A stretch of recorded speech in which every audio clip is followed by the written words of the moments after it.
At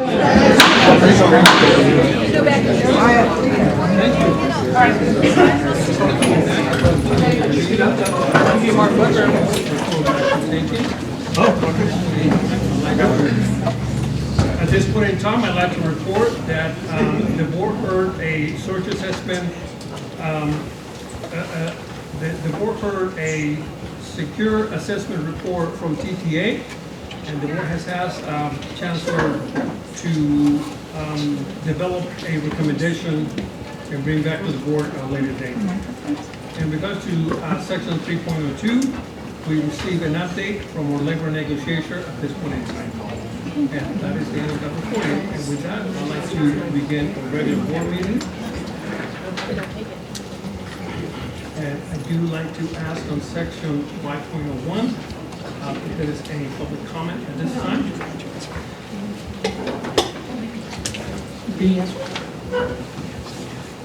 Okay, so the Yuba Community College District Board of Trustees welcomes public comment on issues for the jurisdiction of the district. The Board of Trustees offers an opportunity for the public to address the board in two sections on this agenda. On matters not appearing on the agenda and prior to voting on an item containing the action agenda. For policy 20 through 50, 5 minutes may be allotted to speak with a maximum of 20 minutes per subject. No action or discussion should be undertaken on any public comment except the members of the board or staff may briefly respond to or ask a question for clarification regarding statements made or questions posed by person addressing the board under this agenda item.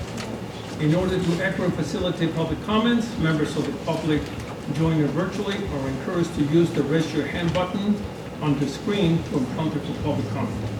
Members of the public joining on the phone are encouraged to press *9 when prompted for public comment. This action will place the member of the public in the queue for public comment. The board president will call on virtual attending members of the public for comment after all, I'm sorry, I lost my spot here. The board president, after all members of the public attended in person have addressed the board. The board president will call virtual attendees by the name or last three digits of the phone number listed. Virtual attendees will be unmuted when it's the turn to comment. So at this point in time, I'd like to ask for public comment. And I want to say that I do have quite a few here.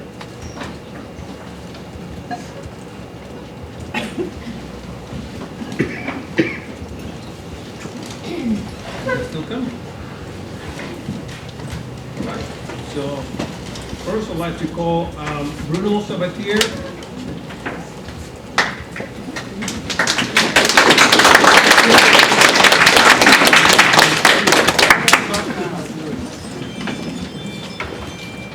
Good evening, President Delgado, Board of Trustees. Thank you for being here today and amazing attendance today at your board meeting. So I'll try to be brief, though I probably won't. I've heard past YCCD leadership make the statement that education is the great equalizer. I couldn't agree more. Every step in a student's educational career opens up new doors to new opportunities that typically can lead to greater pay. But what are we equalizing? Are we equalizing students within a campus or a center? Or are we equalizing all students no matter where they live, meaning equity between all jurisdictions? For example, here are some key highlights that I'd like to provide between Yolo County and Lake County, and speaking solely about Woodland. I know that you represent other campuses as well. Those with a bachelor's degree in Lake County is 17.5% of the population, where in Yolo it's 43.1%. Those living in poverty in Lake County is 16.5%, 14.8% in Yolo County. Now I want to look at the more specific cities that are probably more represented within those campuses, so Clearlake and Woodland. Bachelor's degree in Clearlake, 7.5% and 27.9% in Woodland.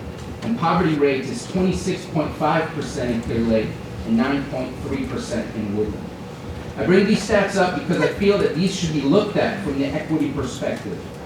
Getting people to sign up for college in Yolo or Woodland may be more natural than to those who live in Lake County or Clearlake due to family history or other relationships within a student circle that have completed higher education. Or the hardship of dealing with poverty may place many other obstacles to accessing college, such as transportation internet access, or being unsheltered. I want to work with the Board of Trustees and Chancellor Pan to find out how much expenditures is being spent per student, per campus, throughout the district. Our students at Lake County campus should be as valued as all other students and should not only receive their fair share of expenditures, but their equitable share to provide them the economic mobility they deserve, which is a focus of the California Community Colleges. Finally, I want to share my concern for the future, especially starting 2025 when the state will end its pandemic enrollment hold harmless policy, where a new funding model for community colleges will begin. How will this impact the future funding of YCCD and Lake County campus? And I recognize there was a meeting earlier today that I wasn't able to make where some of that information was provided, and I hope to be able to access that information.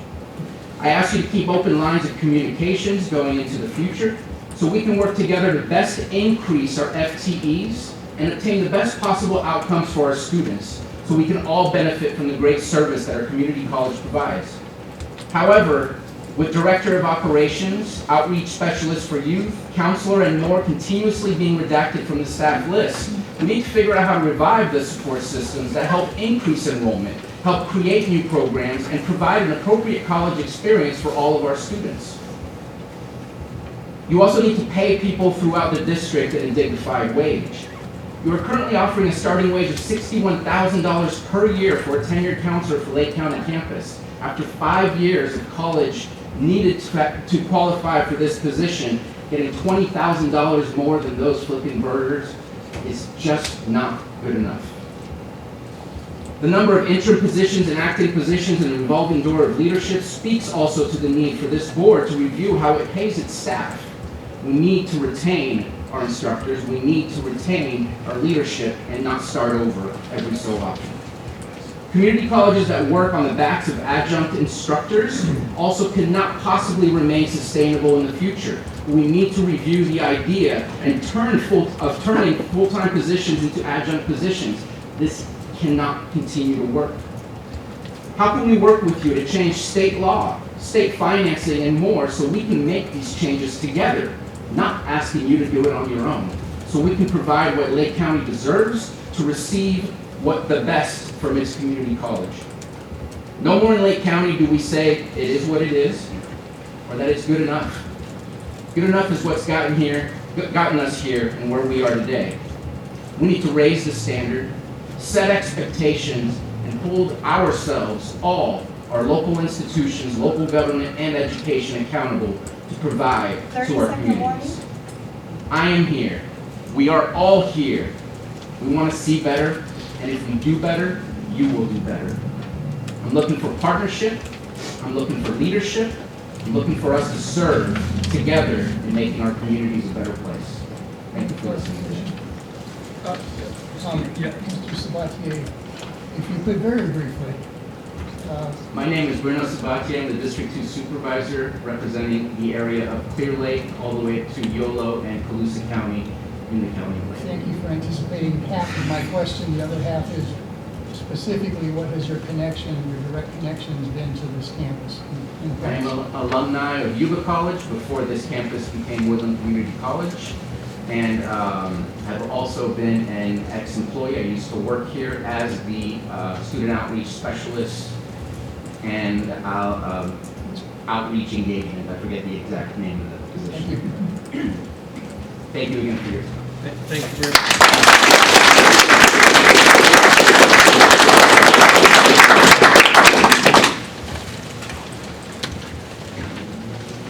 Shannon Gunnier.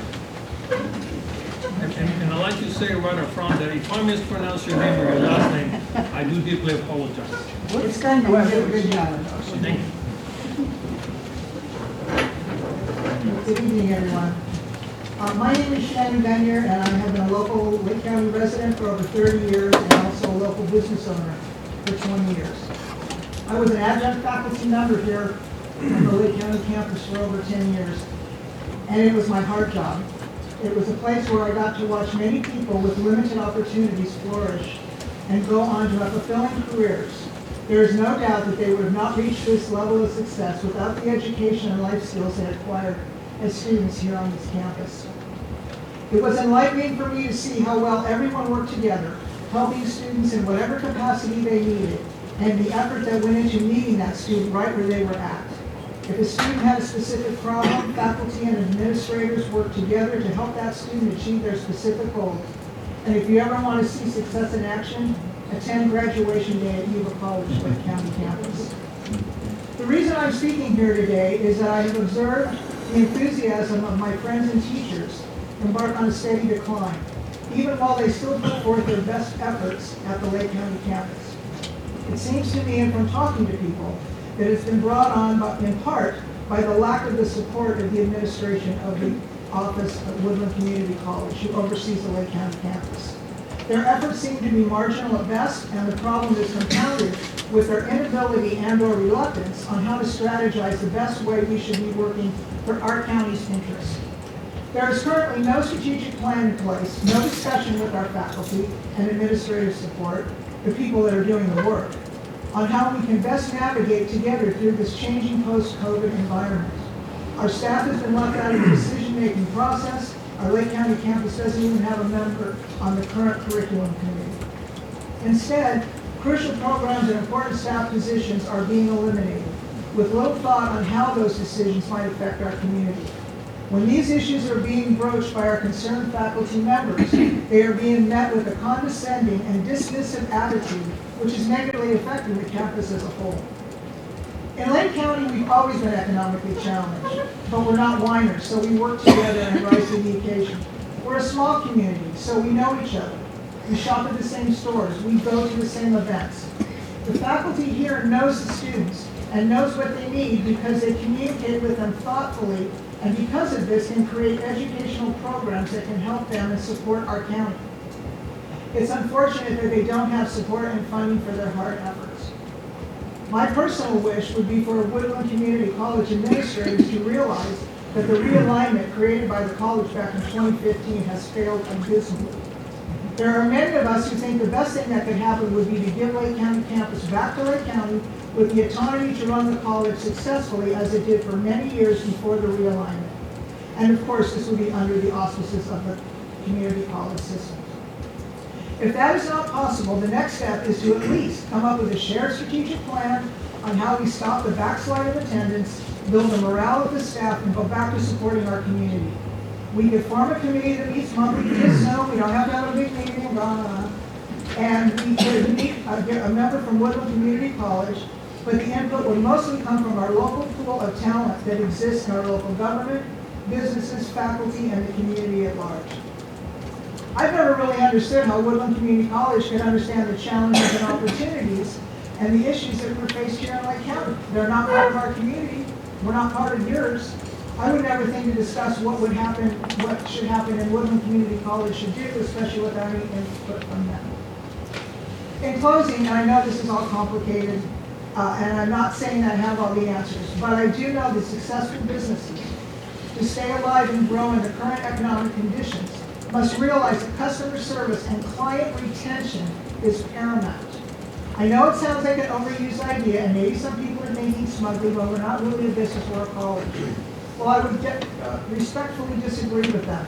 That may have been true in the past, but it's no longer the case, as graduates from technical schools and entrepreneurs can now make substantial money without a college education. You are in the same fight that all of us in business are in, and it's not for the faint of heart. The old way of doing things, the same way over and over again, and hoping it works just isn't going to cut it. 30-second warning. The truth is if you're not listening to your customers, and if you're not serving your students, then you have a real chance, like any other business, of failing. Unfortunately, none of us are bulletproof. The good news is that we have the power to turn it around. There's a lot of good people here, as you can see, a lot of interest in supporting our community and that benefits our community. Thank you for your time.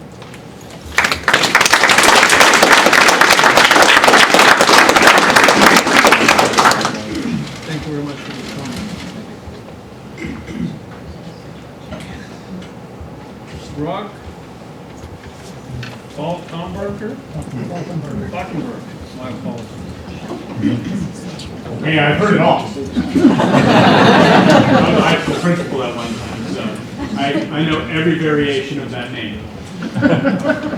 But I appreciate the time tonight. I'm Brock Falkenberg, Lake County Superintendent of Schools. And I wish to thank you for hosting a meeting here in Lake County each year. It's symbolic of your commitment to the county. As you know, Yuba Community College serves all or part of 8 counties. It's this huge geographical area. As a result of serving such a large geographical area, we know that there are many diverse and unique needs, many diverse and unique desires in each region, in each county, and in each city.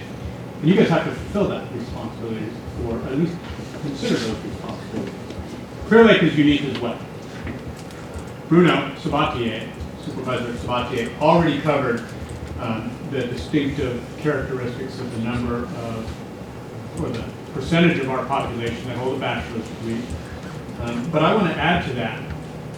In addition to having fewer individuals with a bachelor's degree, fewer than 80% of Clearlake residents indicate that they have received a high school diploma on the 2020 census. That is significantly lower than the state. And only 40% of Clearlake residents have ever attempted college coursework. So the educational profile of Clearlake is significantly different than California. It's significantly different than Woodland. It's extremely different if you look at Davis and even Sacramento, surprisingly. Another unique factor for consideration is that 1/3 of Lake County's workforce leave the county for employment each day. They drive over the hill, primarily to Sonoma, Napa, and Mendocino counties, in that order. Most of those commuters live within the Yuba Community College District. They live in the South County. So that means our connection to the valley is somewhat limited, as there's a different economic engine over in Napa and Sonoma counties. Now I hear from community members that we, the Lake County campus, are being managed by Woodland. What we are asking for is leadership focused on Lake County and the local campus. There is a difference between leadership and management. Leadership requires being present in the local community. It means engaging with local employers, schools, community members, students, and staff. It means establishing a shared vision and establishing permanence of leadership. I think we all ask that the college focus on being leaders in Lake County. We ask that you come to us with that can-do attitude, and we ask that the district help meet the needs of the community, not for the community to have to meet the needs of the college. Thank you for your time.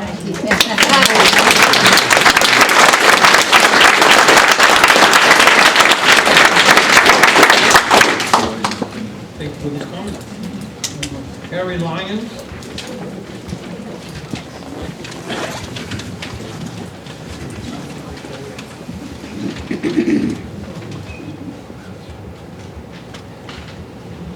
My name is Harry Lyons. I taught biology here for 29 years. Currently, I am the president of the Lake County Resource Conservation District. I am the leader of a team that encourages the sustainable stewardship of our natural resources in the County of Lake. And I'm here tonight to urge you to be leaders in a sustainable effort to take care of this resource, which is the Lake County campus. After 29 years, I keep track of my colleagues, and I see signs of unsustainability. The library on this campus is mostly closed. The bookstore is non-existent. The computer lab has computers, but the lights are off and the students have no access to it.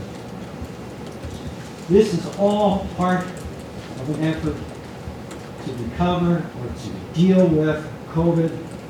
And since the time of my retirement in approximately 2014, 2016, we have had a sustained loss in full-time teachers on this campus. We have gone from 11 full-timers in 2014 currently to 6 full-timers. Now, in the state of California, there's been a 17% drop in student enrollment in the junior college system. You could say that that was a part of the cause of this drop. But in other sections of the district, there's been an increase in full-time teachers. Woodland has gone from 27 full-time instructors in 2014 currently to 37. So Woodland has experienced a 37% increase in their full-time instructors, and we have suffered a 45% decrease. Now, I'm a scientist, and data without context is troublesome. But even with context and considering enrollment troubles and viral troubles, is still a substantial difference in the standing stock of full-time teachers. I'm here to specifically address two needs that are in the process of being fulfilled, and I want to urge that they do get fulfilled. One is in counseling, and the other is in biology. In the age of Zoom, we have counseling only through the computer, through Zoom interviews. And it turns out that a computer is not a person. There's no relationship building with a computer. And there is no person here to handle a number of issues, one of which is student meltdown. Students have economic, academic, and behavioral problems, especially if they are poor. And Supervisor Sabatier mentioned our poverty. We are the 9th poorest county in the state of California. There are 58 counties, and we are 9th in poverty. Poverty is nothing to be proud of, but it is nothing to be ashamed of either. None of the other 7 counties in the Yuba district are on that list of 10 impoverished. So we are here. And our economic, academic, and behavioral problems that we face on this campus or anywhere else are more severe. So, look at us. We need counseling.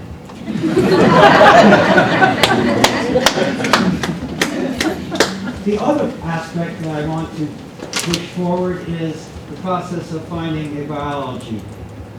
I am urging you to find a biologist, a biology instructor, a full-time instructor on behalf of the dead. Two of my most important colleagues are in the science building, 200 yards behind me. They are cadavers. And it turns out that a computer is not a person, but that a cadaver is. They have rights, they have needs, and one of my most important acts on this campus in 29 years 30 seconds. was bringing you the dead. And someone needs to be in charge of their care, with their ethical, biological needs. And so I'm urging you, in addition to the counselor, to keep working at getting us a biology instructor. I have faith in this board of trustees. I have faith in the shared governance system that we have at Yuba, and I ask you for a sustainable revitalization post-COVID plan that shows equity, as mentioned before, but also parity. And parity has to do with fairness. Thank you for your time.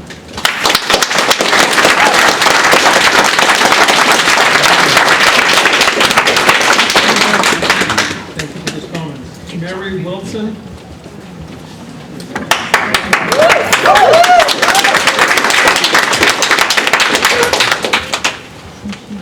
You can do it.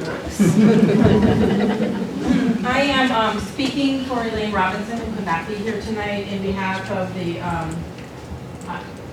YCAFT union. I am the rep for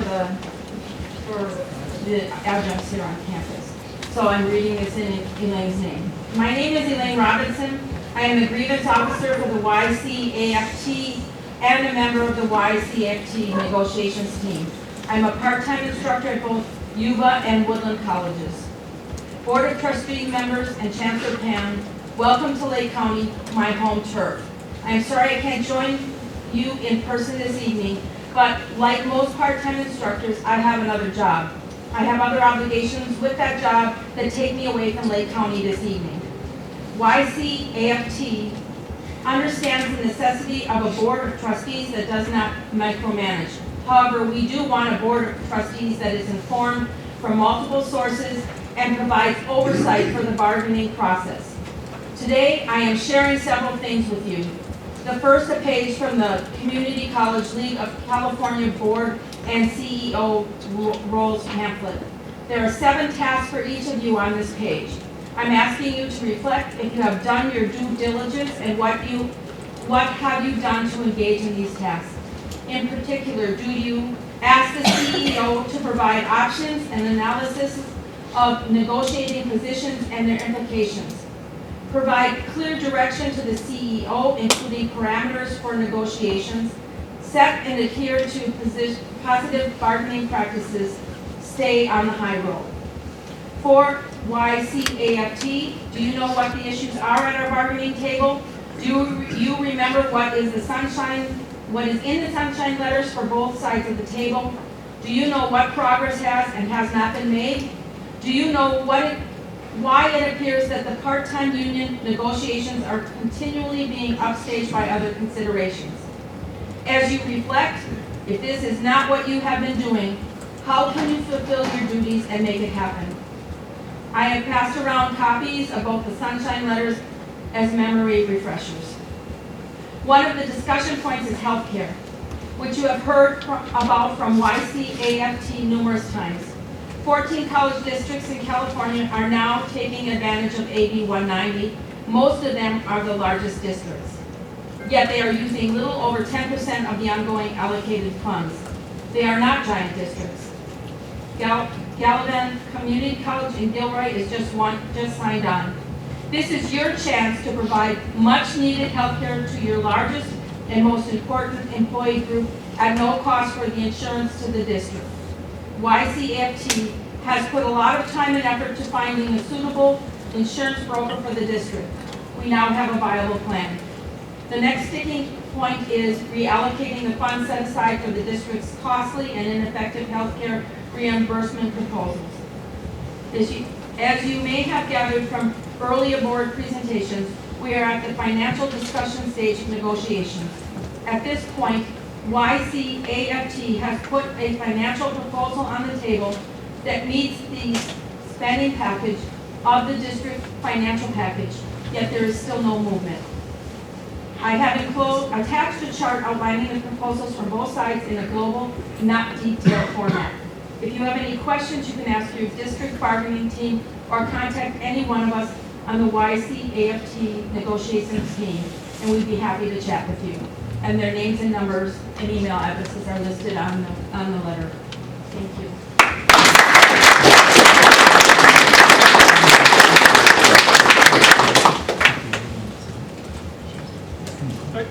I just wanted to make sure that, is there any people outside standing there? Yes. Can we make room for them? It's pretty cold out there, and I just want to make sure that everyone's as comfortable as possible. So if we can we just make sure that all the seats are taken, and if needed be, please come in and try to get in. We have a couple of chairs here available if needed be. We have an overflow classroom set up in the transfer center. If they want to go in there, they can come on via Zoom. There's somebody in there waiting. Would you, does this people outside know that that's the next one, does they can send Yes, you sir. share that information with us, please? Absolutely. Thank you very much for that.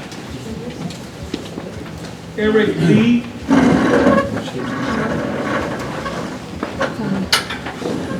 Are you here? Oh, I'm sorry. Okay, there you are, thank you. Greetings. As previously stated, my name is Eric Lee. I'm a graduate of this campus, a former math and business tutor here at this college. What I love about this college is that it represents a key part we hear in community colleges. It is a community. It was a very rewarding experience being here between working in the Learning Center and working with our Learn programs and the professors as a whole and the additional office hours they would create to build that community for our students to make sure that they were invested in and their needs were met. As previously stated by both Bruno and Brock, we are in an area, especially here in Clearlake, where quite sadly, many full-grown adults and even teens at this time do not have the education or the support they need to be able to pursue their higher education. And I've been unplugged from this campus for quite some time, but I met the love of my life here on this campus and lost her during COVID. This is my first time back here tonight. But I was completely heartbroken when I heard that not only we have the latest Learn program removed, but previous programs that would invest in our students, who are unable to have the courage or the previous background in schooling to invest in them as a community to prep them to be able to go to the college classes. We are a very unique system here. And what I saw when I was a student here, who graduated in 2020, when I came on as a student in 2017, this was a place where students felt safe to come, humble themselves, and realize it's okay that you don't have the same education as everyone else would do around you. And they were invested in and poured into to be able to better themselves and their families. We have teens still here working under the table to help provide for their families, or because mom or dad might be in jail. We have a very unique community here that needs its needs met in a very special way. And I ask you, as you've been encouraged, is please consider Lake County campus and its very unique community and what it needs to be able to pour into our community members for them to be able to better themselves, their families, and that we can contribute to this beautiful state of California as a whole. Thank you for all you do.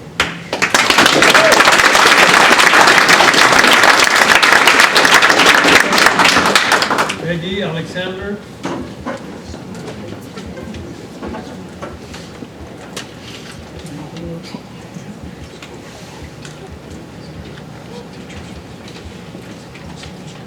My name is Peggy Alexander, and I retired in 2018 after teaching at the Clearlake campus for over 28 years in the English department and basic skills. I watched it grow from a tiny location with 3 classrooms to a campus 7 times that size. When I left in 2018, it was a thriving institution with students actively engaged in student life, student government, student newspaper, and community events. Today, due to drastic downsizing of classified staff, faculty, and course offerings, the campus shrinks. All are painful regressions, but especially problematic is that our rural location makes getting part-time faculty difficult. And they often have other work obligations. As a result, there's a special need for full-time faculty here who do more than just teach classes. They generally attract the following of students who often want to take everything that instructor offers. They put in time to create campus pride and make student events happen. They run programs. They bridge with the community and with colleagues on district committees. They're committed to a campus that improves lives. They advocate for the resources students need here. Sadly, practically none of the vacated positions in recent years have been restaffed. When you want to grow business, you invest in more resources. When you continue to cut an already lean institution with loss of instructors, loss of courses suited for our specific community's needs, loss of counselors and librarians, loss of support staff, and excessive limits upon the local administrator's autonomy, you starve the institution. You wrong our campus and our community with such decisions. You violate your mission. It doesn't have to be this way. You can invest in this campus. You have the power to revitalize it, and we're willing to help make that happen. Thank you for your attention.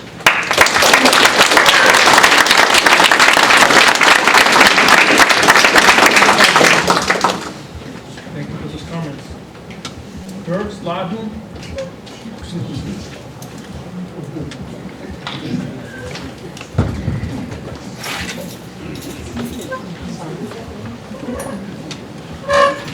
Like Brock, I've been called all kinds of things.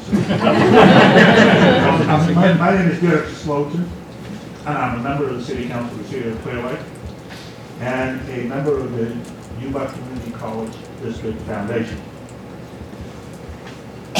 this is, my message will be short, but very clear. Woodland should not decide what is good for Lake County. Period. Staff knows what's best right here and what is best for Lake County. Too many programs, staff positions, etc., have been cut by Woodland, and that has to stop now. I'm here to urge you also to listen to all the people that will be speaking here today. The Lake County campus is vital for providing much-needed programs for economic and personal development for the city and county of this area. Thank you for your time, but I do want to have a commitment from you that you will pay attention to this campus. It is that important to us. Thank you.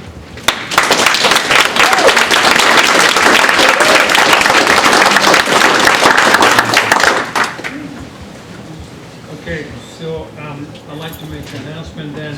We have a 20 minutes allotted for this. I have this many cards left. So according to the number here that we have, there are 25. We are on number 9.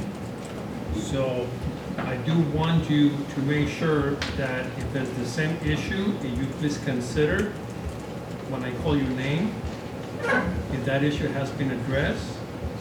I do want to listen to all and each and every one of you. I understand your concerns. I want to make sure that you validate it, but unfortunately, we still have too many in here. So I am willing to move forward with it. I'm willing to call all of you, but I do want you also to help us out. And if you have the same concern or issue that you need to address, or it has been addressed, if you can please let us know or make it as short as you can. With that, Trustee Alves. President Delgado, respectfully, I believe that as a board, we can vote to extend time if that is, those are the wishes of the entire board. I would ask that you. Then at this point in time, we'll call for the board to make the decision to extend this. Can you put a specific time? We can't hear back here. Yeah, we can't hear you. What I asked, I'm sorry, I'll speak louder. I did ask President Delgado to consider extending the time that the board can make a recommendation on a specific amount of time to extend. Thank you. So, Trustee Chico. I would concur with Trustee Alves, but maybe limit the time to individuals to 3 minutes. Any other comments or suggestions? I'm in agreement. Everybody here that wants to speak, and I admire this community for coming out and sticking up for the community. So, Thank you.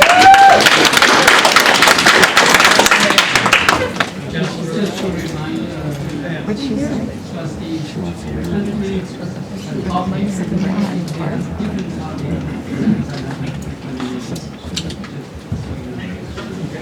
So then the decision for the board is that we are going to allow all these people to speak, but we're going to limit it to 3 minutes per topic. Thank you. Yes, thank you. Per card, excuse me. Per card. Correct. Okay. So the next person, oh, I'm sorry. All those in favor say aye.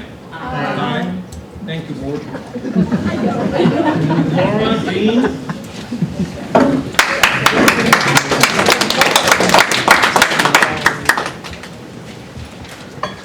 thank you. My name is Laura Jean Bevan.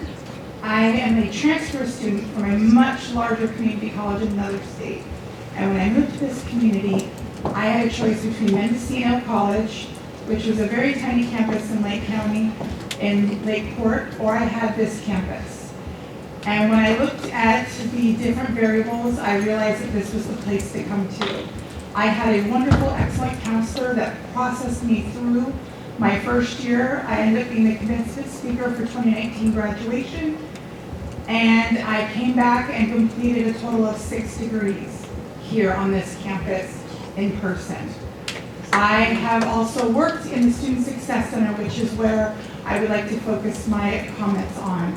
I came here when it was thriving, when Eric Lee was also working there. 7, 8 tutors, student tutors working constantly. People in this community don't have time between their jobs and their classes to set up 1-hour appointments online with somebody virtually. They come in, they have a quick question before class, they might have a quick question before going off to work. How do I solve this problem? How do I fix this paper? So students coming in and out constantly was a huge thing. And then I ended up working at the Success Center, even though I really wasn't wanting that in my plan. And I watched it slowly decline. When I left in 2022, there were 2 of us. And I was teaching classes that I didn't sign up for, but we needed them to be tutored in. I was one of the 2 tutors that decided to stick around, and I was only getting paid if a student did a 1-hour online or an in-person previously scheduled counseling session. I made well less than minimum wage. I could have worked at McDonald's and made more, but I was committed to this campus. So my comments to you today are, you need to bring success back to the Success Center. Yes. You also need to bring back the student body. We had a student body when we were here, and they provided activities that kept kids on campus constantly. We had, in between classes on Mondays and sometimes Wednesdays, they would have Costco hot dogs, chips, and the soda, where they were making them, and 2 students would pass by and get food on their way to class or on their way to work or on their way to the counselor. I have seen multiple positions 30 lost. seconds? Library, Student Success Center office, biology teacher. We have lost a math teacher. We have lost so many staff here. It is ridiculous. It's like a ghost town when I come on here, which is not the way it was when I started. So I implore you to please consider the students and what their needs are here, because that's the whole reason everyone is here. Thank you.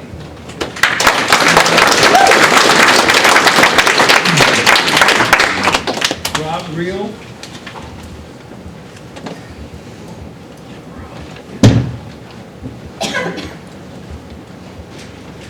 Good evening. I apologize for the way I'm dressed. I coach cross country as well at the high school. In addition to that, I'm a culinary instructor at Lower Lake High School. I'm an alumni from 2014 of Woodland Community College when it was Yuba. I am I guess you could say, immigrant to Lake County from a much different area. I grew up in Santa Barbara, which is pretty affluent, and I had everything at my fingertips that I want, but I got stuck and stagnant. And eventually, when I found myself in Lake County, I felt home for some reason, and I couldn't figure out why. My dad finally drugged me to this campus, and he said, "You can do something with your life, son. You're 24, and you're not doing anything that I really like." So I walked onto this campus, and I saw this huge building that was being built. Chef Rob Cabreros was running out of, he was doing his program out of a trailer. And when we walked in, my dad had his thoughts a little dashed by the sight that he was seeing, but I got excited. Because the moment that I met Rob, I felt, again, at home. Chef Cabreros gave me a chance despite having a problem with being tardy. Chef Cabreros taught me to be kind to others despite my intelligence or my abilities that might be better. He taught me to have perspective, and he encouraged me to always move forward while carving a path behind me. This counseling office on this side of the campus over here was my other home. I met some people that I got to work with when I became a teacher at Lower Lake that just were astounding. And I talk about it to my students every day. When they think about four-year college, their brains explode. But when they think about this place, that it can happen, and they come on this campus and the job shadow that I bring them on this campus for, like just today, and their eyes open up and they see that it can be done, and now college materializes in front of them. I have many examples of current students here at this program who are also finding their way through life, many of which were stuck with indecision like me. I understand. My job now is to connect with Woodland Community College through dual enrollment, one of the other programs that has slowly started to become more and more difficult. We now have 9 pathways, CTE pathways at Lower Lake High School, that allows students to learn on-the-job skills that will get them out in the industry working and making a living wage. We need to continue that program. All my colleagues have dropped out of it except myself. This is the hill I will die on. I firmly believe that students feel the need to go to college but don't understand what it feels like. So keeping CTE and dual enrollment supported, we need to build relationships with our business partners. We need to consistently reevaluate our needs of the ever-changing student population, and we need to stay visible for our students. We can't be this hidden place behind the road that they don't know about. So our reputation is on the line, and we have one last, I think, chance and hurrah to push this back to what it was like. This is where I started, this is my home, and I want my students to feel that too. Thank you for your time.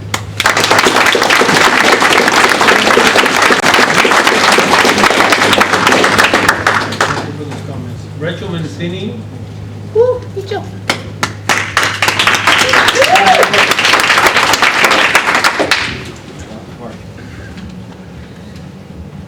Hello, everyone. Thank you for letting me speak.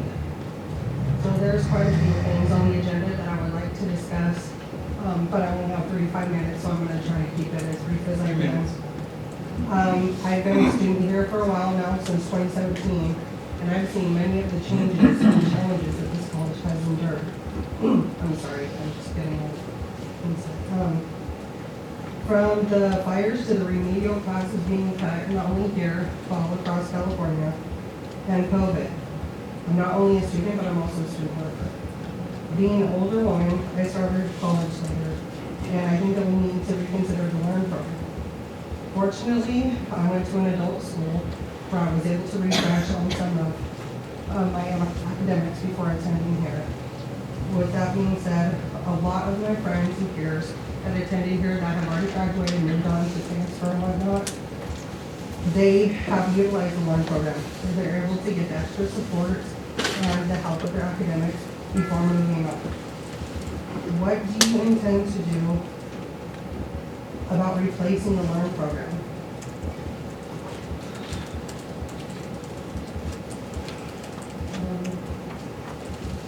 Another thing that I want to address is the lack of staffing, the funding, and most importantly, the marketing. We're really suffering here. The library has been closed. We're no longer sending out catalogs or doing as many community events because of the staffing. And I don't see any social media being utilized. After all the fires that have happened in our community, so many pages, so many branches have come from that we would be able to advertise on there to bring more people here. I also don't feel that we're doing as much as we could with the dual enrollment, where we should be getting children from the middle schools or the high schools to come here. My daughter is actually in the Upward Bound program with Snow State. She was approved her 9th grade year, and she's already started attending. But what's going to happen if things keep getting cut? She won't be able to attend to it. I also think that we're a tight-knit community, and we need to make harder, or we need to try harder to bring people in. Through all of our hardships, we have become an even closer knit community. We are resilient, and we have overcome so many disasters and adversities. Let's continue to keep that going. Thank you.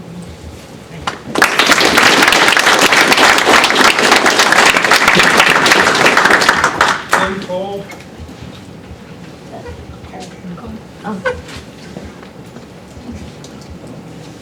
Oh, didn't hear your first name? Kim. Okay, next one. Next school.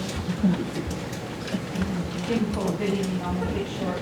I'm an alumni from Yuba Community College in Michigan.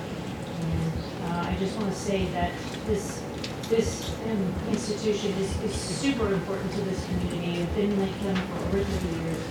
And I've seen nothing but improvement in our local community members that have attended this institution. The staff, the faculty here, they're just tremendous.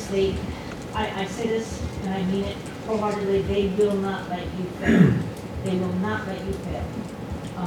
They just do. They're so dedicated. It's like a family. I come back to this campus often. My husband, who will hopefully be speaking here as well, presents a lot of different speeches here at this campus continuously. I do want to say that when I first, we entered the college, older students, and you know, it was a little bit challenging, and that they just took us right in. That Learn Center was very, very important, very detrimental to the students' success here, and so I think that needs to be brought back. And I also want to say that when I started this college, I was, you know, I couldn't make over $15 an hour, whatever job I did. I was a title officer at a title company. I did several jobs, banking, you know, but I couldn't make, you know, any more because I just didn't have that education. 2 years into this college, I doubled my income. I am now the tribal administrator for Middletown Rancheria and the tribal Twin Camp Casino. And we do see lots of need for community colleges to bring a better workforce that can even put together a sentence would be nice. So I'd appreciate it if you could keep this college going. Thank you very much.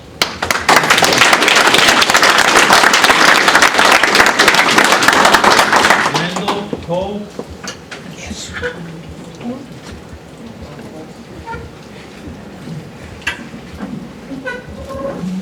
Good evening. My name is Randall Cole. I'm an alumni of this campus, and I want to say that when I came to this campus, my life was in disarray.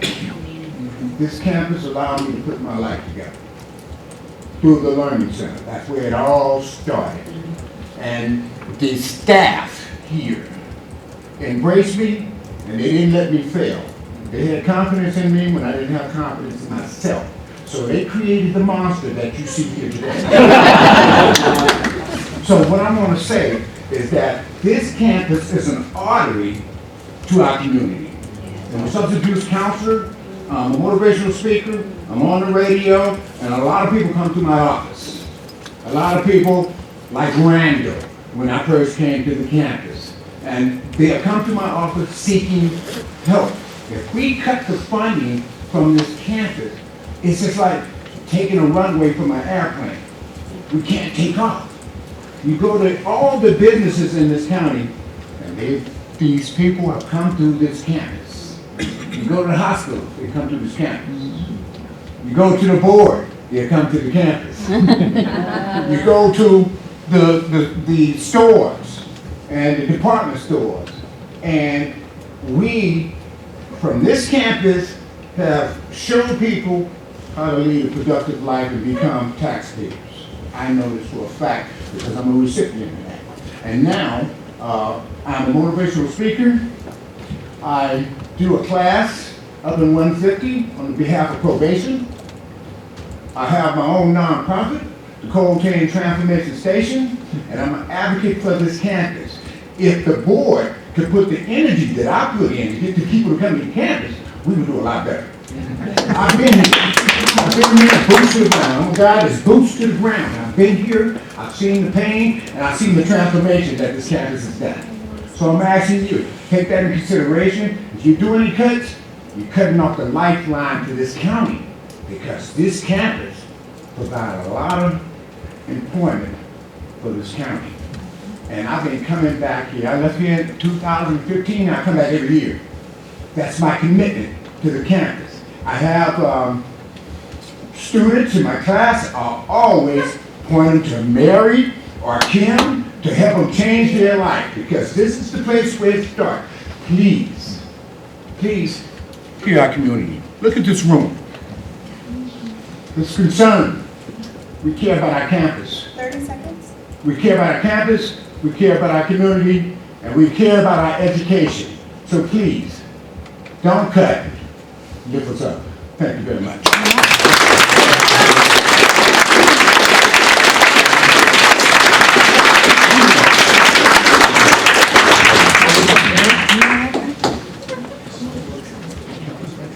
Teresa Kemp. Hi. My name is Teresa Kemp, and I am a student here. I just started here this semester. I came from a place that was really not good. Okay, I'm just going to speak from the heart. I don't have a piece of paper. I'm just going to tell you. I came from domestic violence, sexual assault, and then I came to Lake County, and as soon as I came into this county, everybody had their arms open to me from the schoolhouse. I was there for 3 months, and then I had to go to the Warren Center for 2 weeks. I made it through there because everybody there was just, they were lovely. And then I got to the Hope Center. And through the Hope Center, I was shown the Lake County campus here.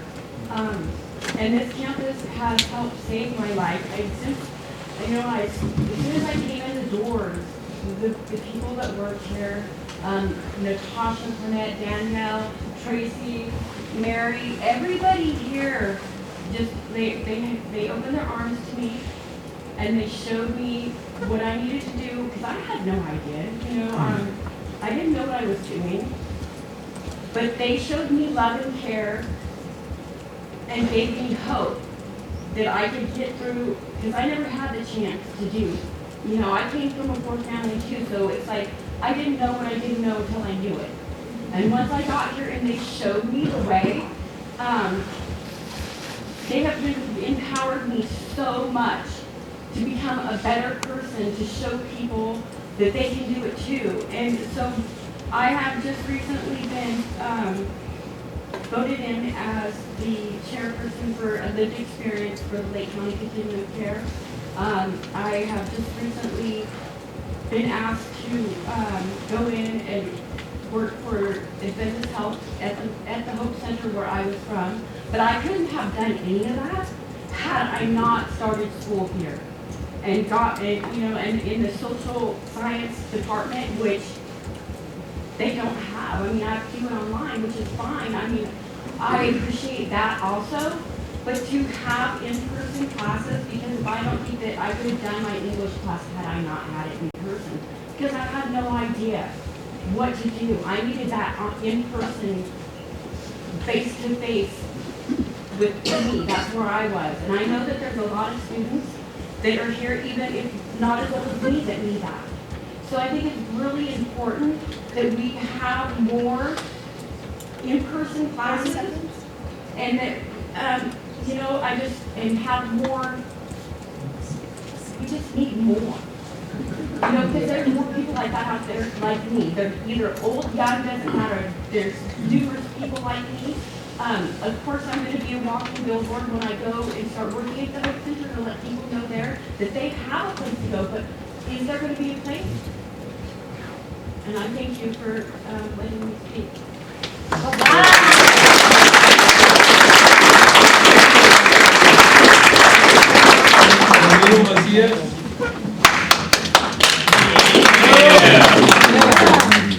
Hi, my name is Ramiro Macias. I'm a current student here, and I work here too as an ambassador.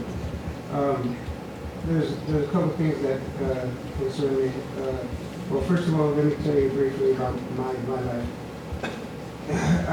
I was going the wrong way for a long time, and I got arrested, and I was looking at 14 years. I promised the judge that I was going to change my life around, and I was going to be somebody, and here's where I ended up. And this place has been like a family to me. Open arms, anything I need. My history, they don't care. It's all about me and my future, my education. And I'm concerned because I just heard that there's a couple of classes that are going to be canceled. But I'm going to school here to be a substance abuse counselor. And when I came here, I was hoping that I could start here and finish here. Now they tell me that 2 classes are probably not going to be done here. So I got to go to either Mendocino or San Jose JC to get that assistance. It makes it that much harder for me. Another thing that I really want to talk about is the Hispanic community, I don't think is being heard. I think they need a little bit more help from the school. I'm right now currently doing that and helping out, but I think they need more. Also with the mental health, they offer a couple things for mental health, but it's not. I don't think it's enough to really help the students succeed in what in their classes. And last but not least, the welding class. I was an iron worker before I decided to choose this career. I worked at the Bay Bridge, the Niners Stadium, the Giants Stadium. I was an iron worker. The blue collar world is really in need of welders. And the welding school here, you go to the shop and you can hear crickets, and instead of hammering metal and welding and stuff like that. I think we need to. I did try to get some instructors to come over here from Sacramento and from Yuba, but the pay, it's not worth for them to be coming from Sacramento or Yuba just to get paid part-time. So, the pay has a lot to do with what's going on with, I think, with all the teachers and all the classes that we're lacking. That's it.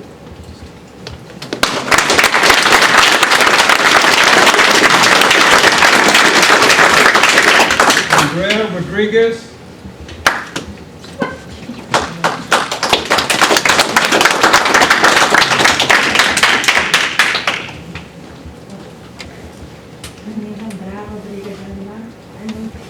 Excuse me. 7 years ago, this was my hidden gem. I would like to address. I graduated this spring in May.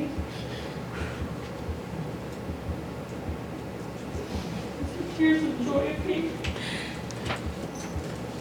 I graduated from business associate, 2 pregnancies.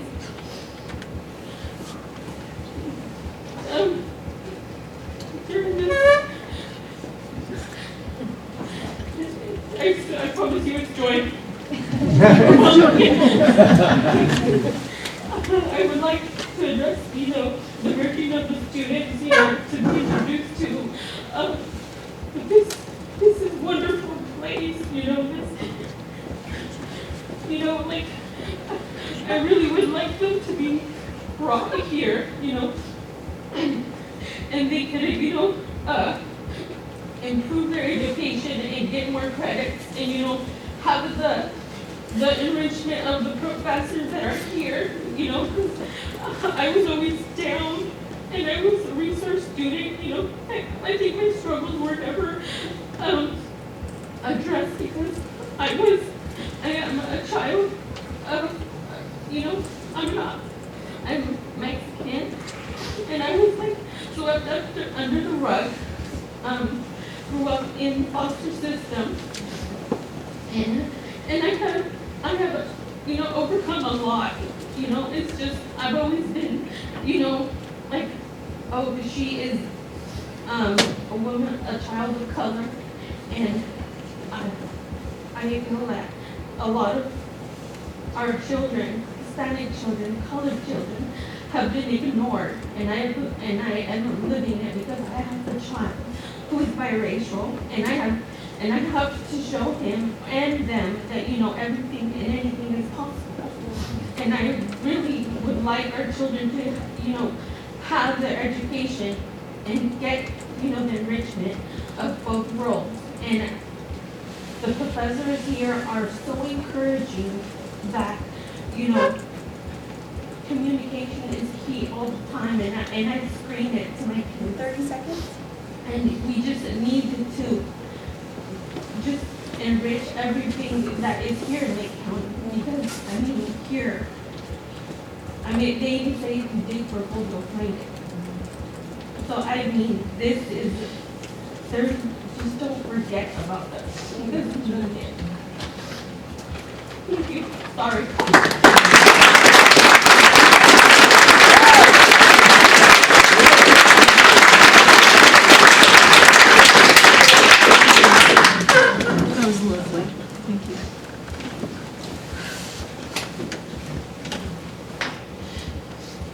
Douglas Harris.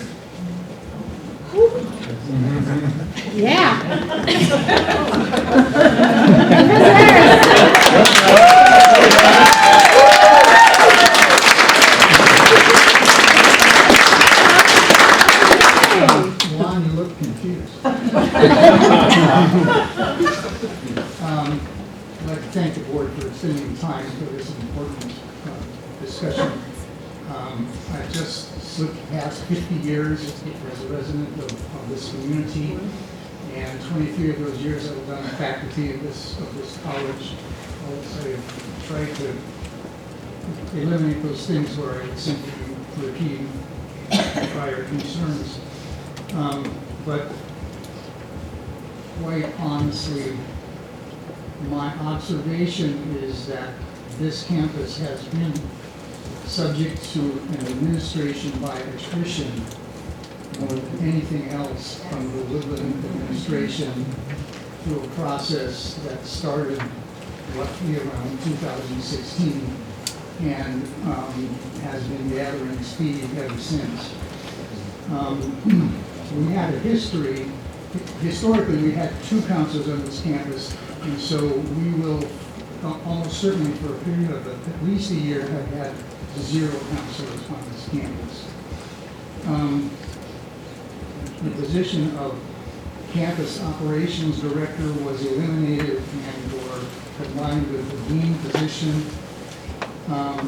There is no position covering engagement and recruitment with high school students who are the biggest component of community college's recent climb out of the valley of enrollment decline. So it's built-in handicap in terms of engaging the most likely source of new students for this campus.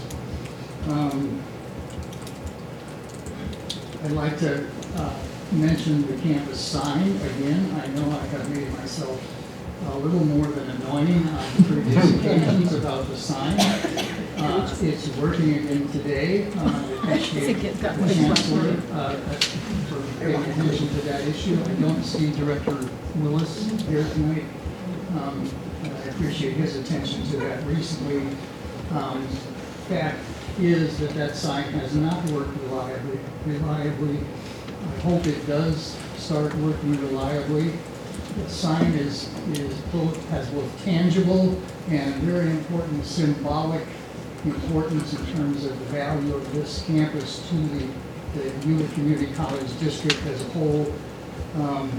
So what is not acceptable is to have a high-tech embarrassment replace the low-tech embarrassment. I'm pleased to see that on the agenda is the appointment of interim dean for the campus, and that we are on track to have a president selected for Woodland Community College by the first of the year. There's been a long-standing policy of canceling classes more than 2 weeks before the semester started for low enrollment. That is a guaranteed dampening of enrollment in this campus, as many students would come in historically and enroll the last week before or the week classes start, or even after that. I understand that policy is being revised, and I am very happy to hear that. So in closing, I would just like to say that this community will not accept a result for the Lake County campus similar to that of the Colusa Center, which led a Colusa County educational leader to say to me recently, "We thought you had forgotten us." So thank you for your attention. Thank you all for showing up.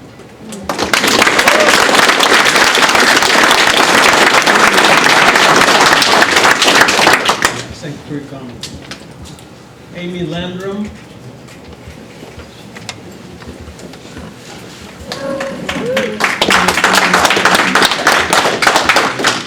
Good evening. My name is Amy Landrum. I am a former student student here. I started in the Learn program. Without the Learn program, I would not be enrolled in Chico, sporting their shirt today. I love how the campus treated me. Both my children, who are adults, went here as well. My son also got his GED with me. My daughter was attending the welding class when COVID hit and then got shut down. My passion here really was being helpful. Luckily, thanks to Meg Alexander, I started working in the Student Success Center. The key there is student success. Without it, I don't feel like that they're getting the support that they need. There was amazing staff here. I stayed here long enough to not only get my associate's degree in business administration, but I also got my accounting certificate because the staff here was just amazing and made me want to stay here, made me want to be successful, made me want to be a volunteer in our community, which I was a seroptimist for years. Without the encouragement, without the support that we got here from the Student Success Center, the library that's now closed most of the time. I actually applied for that position, but I can't survive on part-time.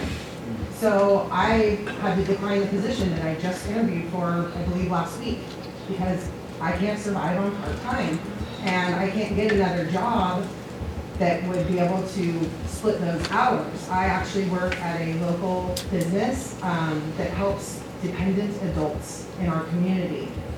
Without the Learn program, some of these people are not gonna get the education that they need. They're not gonna get the support that they need. They don't feel like they're part of the community. I will tell you that now that I am going to Chico, which I'm very proud of, I don't feel like I'm an important person there like I did here. That Learn program and the Success Center and the library were key to my success. And I believe that all of those things being taken away from these students, as well as the amazing staff that we had, is detrimental to this whole community. Makes me very sad.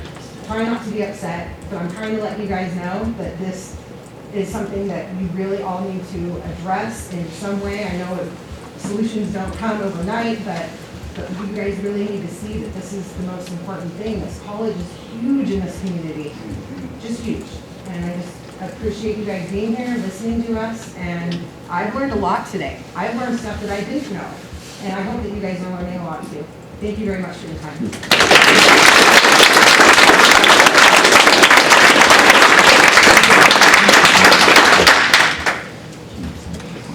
Joan Shelley Minger.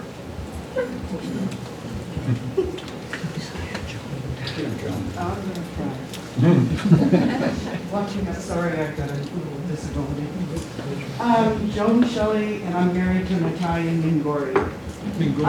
Yes. I am a retired Canocti Unified School District career counselor, advisor at Lower Lake High School. I'm also a retired school board member of the Canocti School District. I'm also Chamber of Commerce here in Clearlake and a business owner.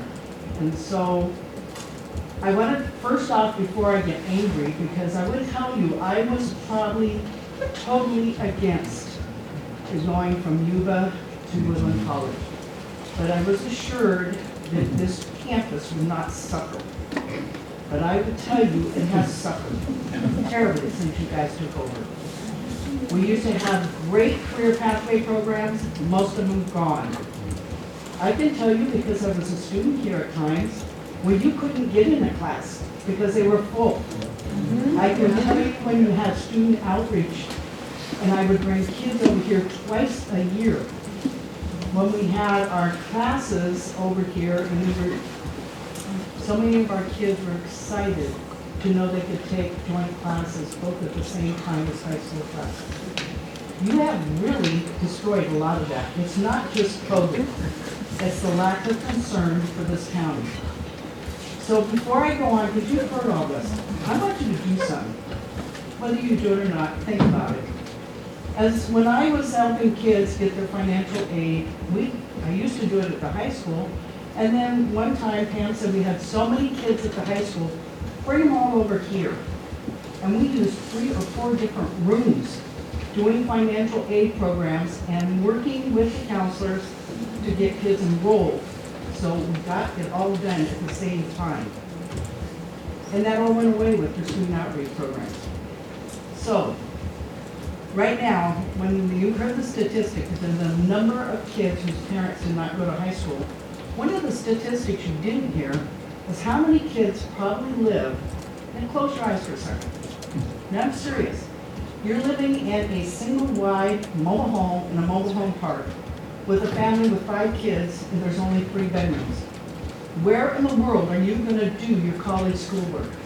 Where are you going to get a peace of mind to sit down and even get an essay written where you got loud TV, parents fighting, or anything else? If you do not have a library here, you do not have a resource center, and you do not have these programs, these kids are not going to be successful. With that, I'm angry. I'm angry at all of you because we have a viable campus here, and you really have let it go. Thank you.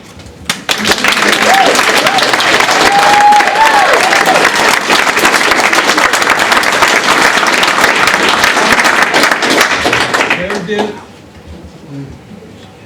Noger? Meredith Neuer. Neuer. One of my best friends. Thank you for allowing me to talk. First of all, I'd like to say that, little disclaimer, I probably need a class or 2 in public speaking, and there's probably some tutors out there, so. I just want to say also, my chief, Wendy Longfrance from Lake County Probation, apologizes for not being able to be here today. So I'm speaking slightly on her behalf, but with my little twist. And so basically, I want to say that I've been, so let me start. So Meredith Neuer, Chief Deputy Probation Officer. I know it's surprising that I'm in this role, since I can't speak. But I've been with the department for 18 years now. And in 2018, Mary Wilson came to the day reporting center that was formerly the juvenile hall. We had classes there for individuals on supervision adults.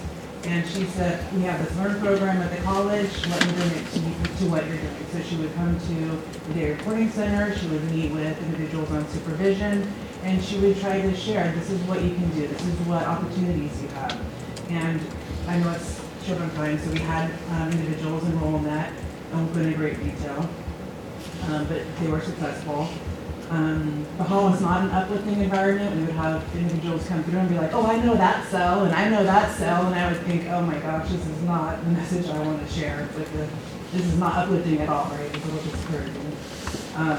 But then COVID came around, which was a blessing in disguise because the hall turned into a shelter, and we were able to transition to having classes here on campus, which elevates to a whole nother level. So I'm terrible at math, and that's why I became a probation officer, but I understand number 1. Every single one person in this room, their life is important. Every single one person that's on supervision through Lake County Probation, their life is important and it counts. That's just one. One person, that's all it takes. This year alone, we referred 66 people on supervision to classes here on campus.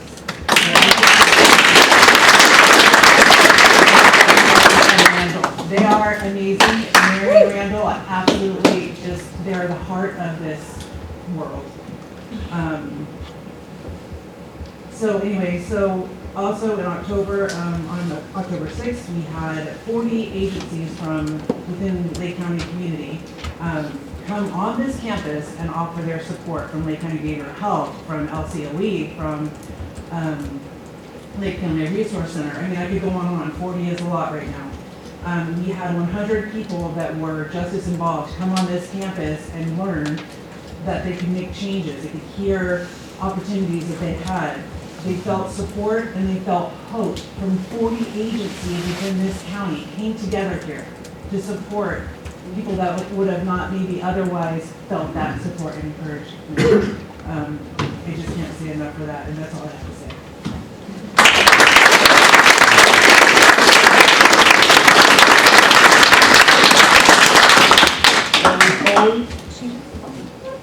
Corey.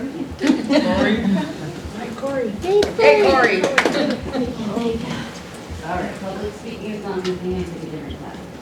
So thank you for hearing me. I'll try to keep it short. I am the success of this campus. Success Center was brought up. Our Student Success Center came on campus in August of 21 as a student worker and as a new student to the campus. And I have watched main campus, because of the Woodland Community Campus. We normally refer to it as main, suffocate us, even though we showed better numbers at one point than they did. I got my work experience through here that I needed. You have the best outreach specialist, probably the state could ask for it, Miss Mary Wilson, but she has no backing. Main campus suffocates that. So, yeah, heard all the rest, so on the record, I agree. I did graduate in spring of last year.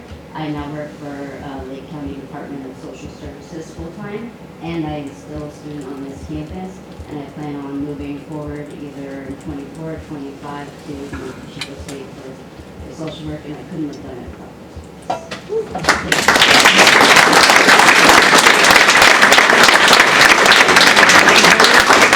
clarification, Mary Wilson's position involves outreach to adults only by terms of the funding for that position. And so, and I endorse that initiative, but we still do not have an approach to high school students and K-12 students who are the most fertile grounds for future enrollment growth. Thank you very much, Trustee Ross. Kevin Reynolds.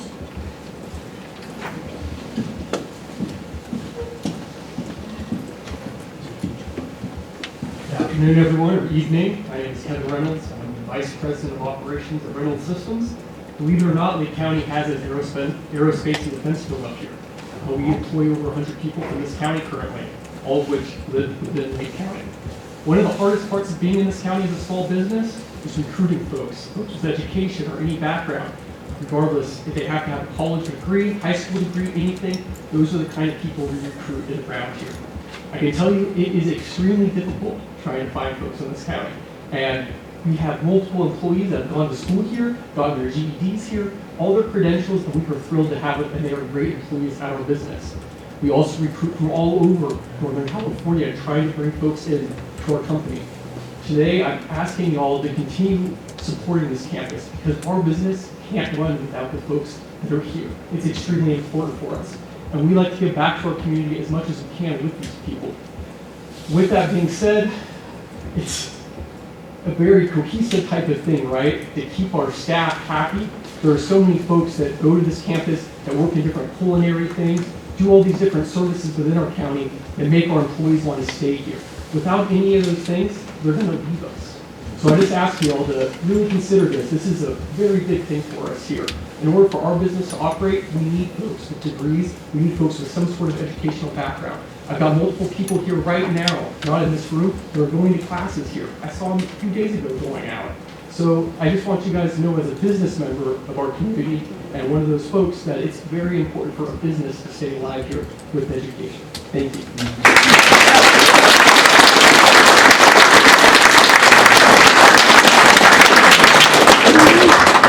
Laura McAndrew.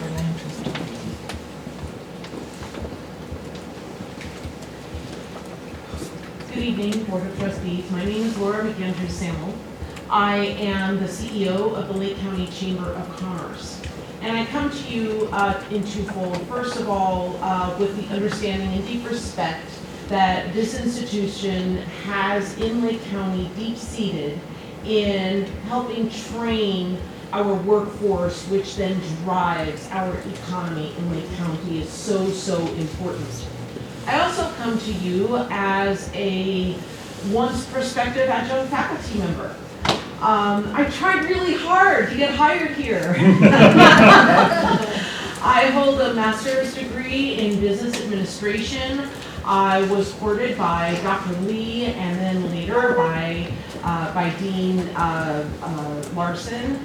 And the HR department that is located, I'm assuming in Woodland, Did everything by email, every single thing, like this big, long PDF of all of these different forms that I had to fill out, and I had to figure out with all the different retirement programs myself, and all of these, and not a phone call, not an offer of a Zoom, nothing. And then I sent everything back to them. It took about 3 tries because nobody told me how to like save the PDF and do this and do a handstand, and then anyway, then I finally get the PDF off to them, and they say, okay, I need you to do the live scan, and I need you to go to your doctor, and I said, okay, well, which, how do I get reimbursed? But nope, that was on my dime. Okay, so I go to my live scan, it's $60, not too bad, but still, that was a little odd. I say, okay, I got my live scan, I'll do the other paperwork once I know that has come back, because, more expensive. So, nothing, I hear nothing, I email again, nothing, crickets. I'm like, well, did I fail my live scan? That was weird. Well, Dean Larson piped in, and she started helping me by now. So this all started in September of 22. Dee Larson and I are finally talking in January of 23. By July of 23, we still had not onboarded me yet. I had not been onboarded. Finally, they were trying to get me scheduled for that 6-week class that you have to take. They were going to get me a live start this semester, and finally I had 2 other big projects, and I just couldn't commit to that 6-week class. So unfortunately, I had to rescind my my application.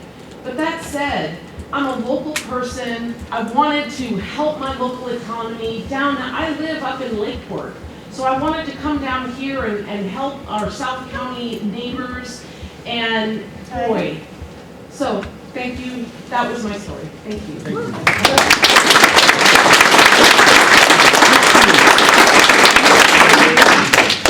Alan, Laura?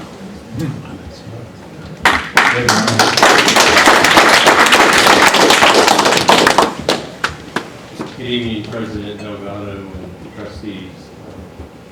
Appreciate you all coming here tonight. I'm Alan Laura, the city manager here in the city of Clearlake. Last time I saw President Delgado here in this room, he challenged me and some others in talking about some of the concerns we have with this campus to come to a board meeting and speak on. I think we've done that tonight. I hope you're here. I also want to thank Chancellor Mayer. He's been very generous with his time, with his short tenure with the district, and with me personally. I appreciate our conversations, and I believe you are committed to helping us.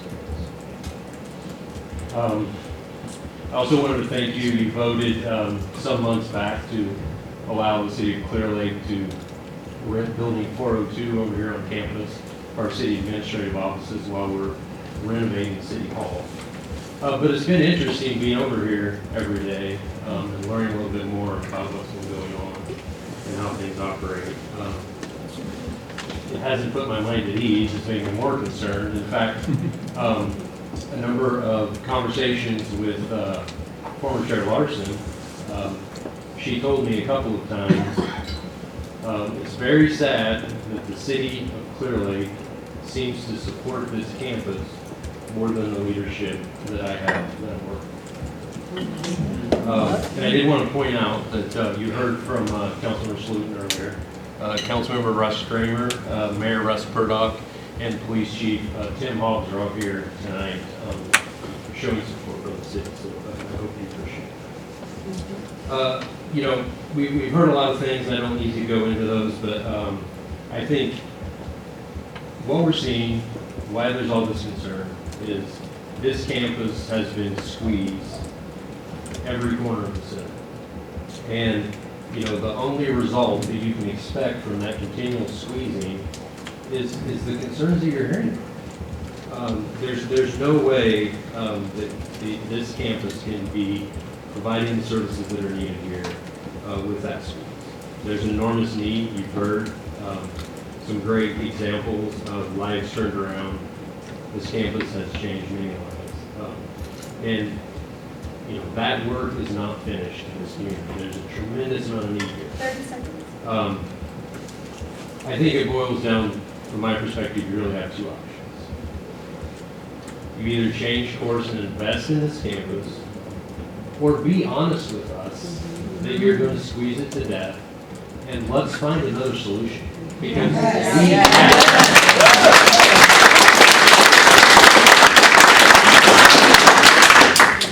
I know, speaking for the city, we're committed to transforming this community. We've done a lot in that path over the last few years. We have a lot more to do, but we have to have a vibrant educational space on this campus for all of us to be successful.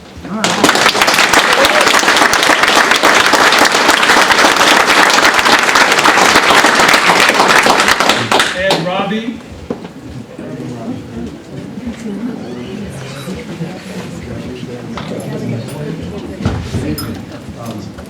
I'm not going to bore you with my biography, and I'll try to make this short.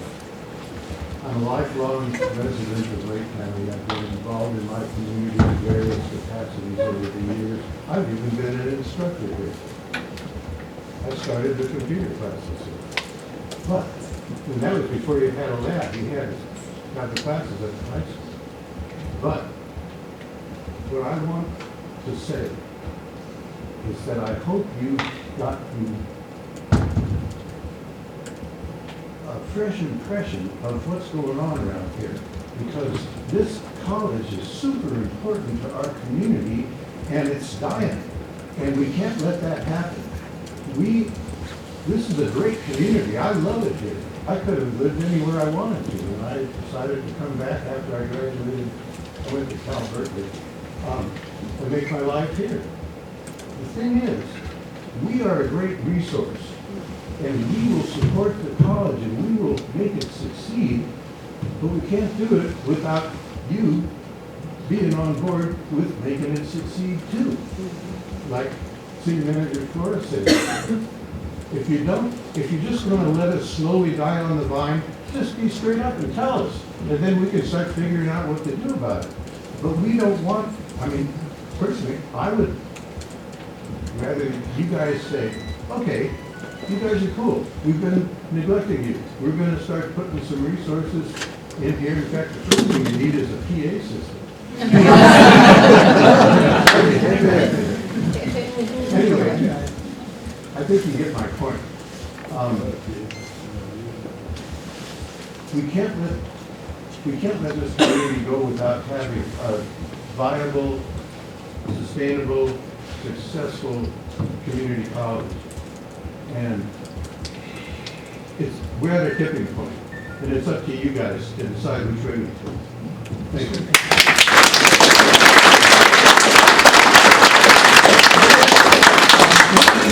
Mr. Roby, would you identify the public positions that you have held in Lake County? It's important that we know. Okay, let's see. I was a city councilman here in the city. I was on the first city council when we incorporated in 1980. I served as mayor. Then I went off and became a county planning commissioner, and then I got elected to the board of supervisors and served 12 years on the board of supervisors. Is that enough?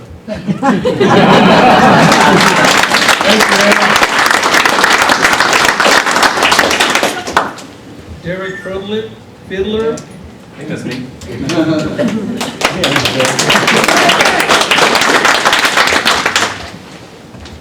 Thank you very much. My name is Derek Fiedler. I am, well, I'm a lot of things. I'm a former student of this campus. I'm a former employee. I'm a continuing community partner to North Coast Opportunities and the work development program called Build. And I try to be as faithful as a patron to Roma's restaurant as I possibly can, because I think they have the best food in the county.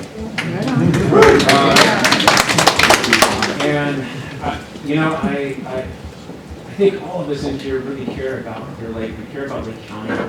It's a depressed area. We get that. We choose to live here. We love it.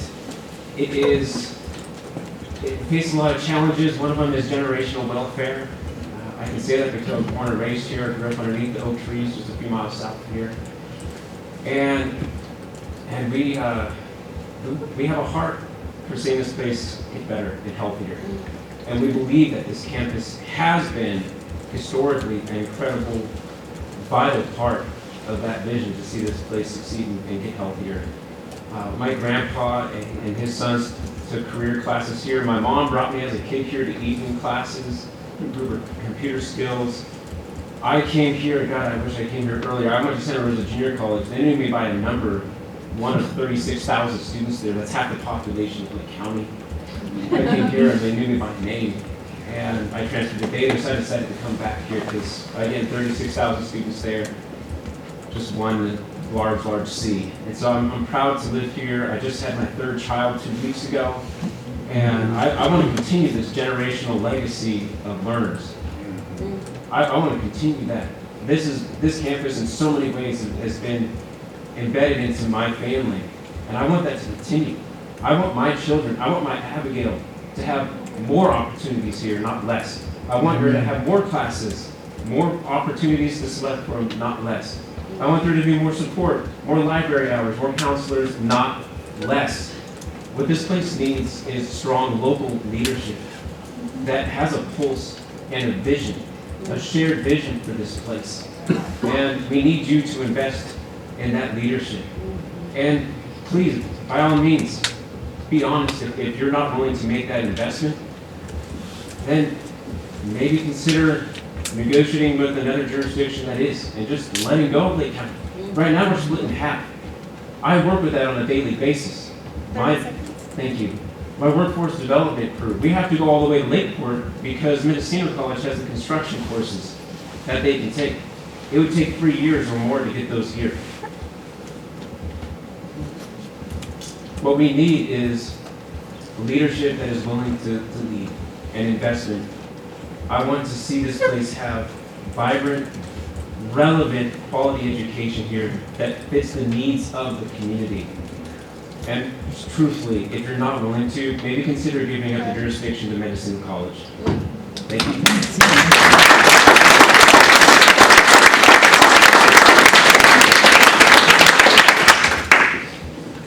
I apologize for this name, but it's very hard for me to read this. Fulvinaria?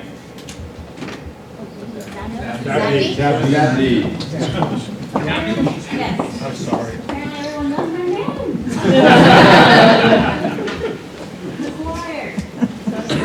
Great.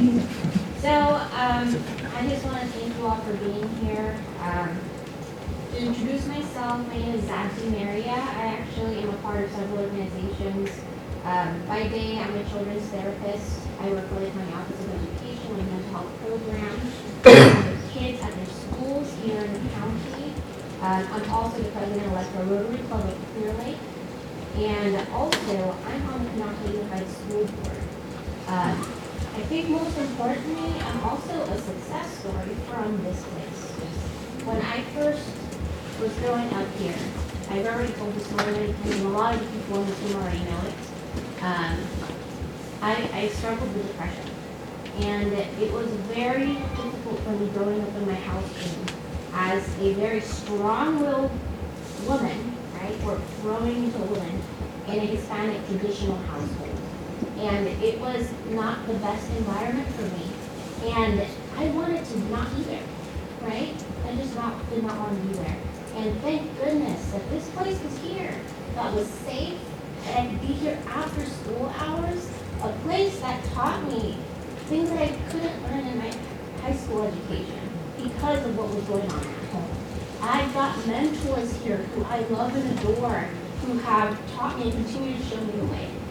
Now I'm trying my best to pay it forward, and I'm doing the best that I can with the kids that I see at school, but I can't do it alone. I'm one person. I'm over here volunteering my time, again, right? We all are. So also, thank you so much for extending the time, right? All of us, I'm pretty dang sure everyone worked a full day, right? I'm pretty sure everyone would rather be at home cuddled in bed with their families or having dinner, having a good time, as well as you all. But everyone is here because we all care. And because we're not selfish people, we're not here because, hey, I want something for myself. We're here because we're looking forward. We're thinking about the kids of our community who are going to be impacted by the decisions that you guys are making. So, as someone who is an advocate for kids, day, night, on the weekends, you name it, I strongly encourage you to start funding our kids. And I know for sure is that if you put an investment in our youth, it's going to come back. You're putting investment into our futures, and you are securing the success of our area, which, as you know, we desperately need it. So that is all I'm going to say. Thank you so much for listening to us. And I'm just going to tell you guys, as a board member, it's long because you guys aren't here all the time, right? So you guys come more often. I promise you, we're not going to be bugging you as much.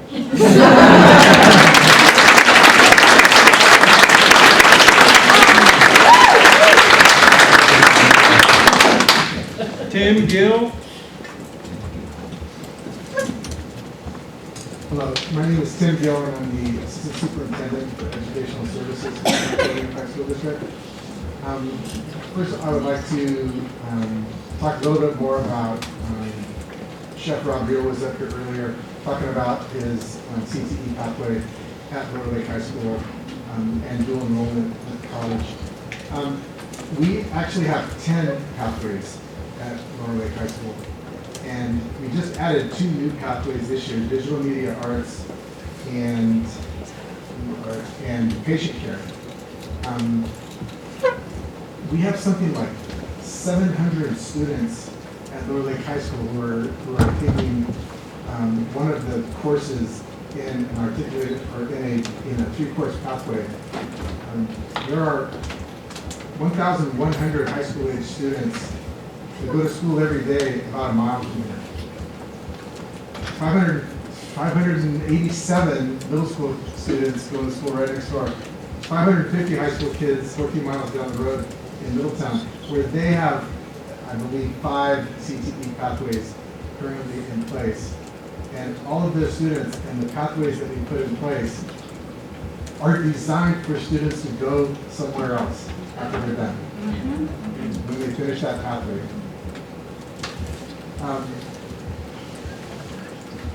I'm going to just quickly tell you about an experience that we just had recently where we're adding an 11th pathway. We're in the process of planning its emergency response. And this was a request that came from Chief Cepeda and Colleen Also Episcopal. President at Adventist Health, that our systems don't have EMTs. Like, they can't hire the EMTs. They came to us and said, can we get an EMT class? Supervisor Sabatier came to us and said, hey, let's do this through the college. And the college here, and I'm not blaming the people here because they're following the guidelines that they're given, said, sorry, no, can't do it because you have to be 18 to take the class. And somehow Mendocino College, which is right down the road, said, sure, you can do it. I actually am a former student.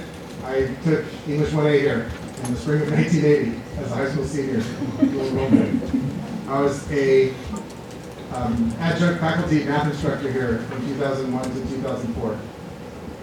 I've been in the county in education for 34 years, and we need you guys to invest in this. Thank you.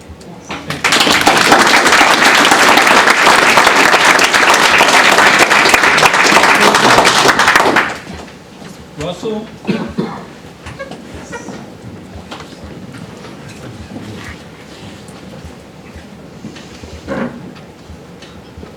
President, honorable board members, thank you for being here tonight.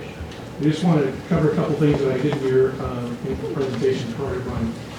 First off, we've been the victims of a perfect storm. Nobody mentioned the wildland fires that took many of our homes and devastated our communities that impacted prior to COVID. I think that had a big impact on your campus. And again, I appreciate any effort you could make because we are watching our campus wither away.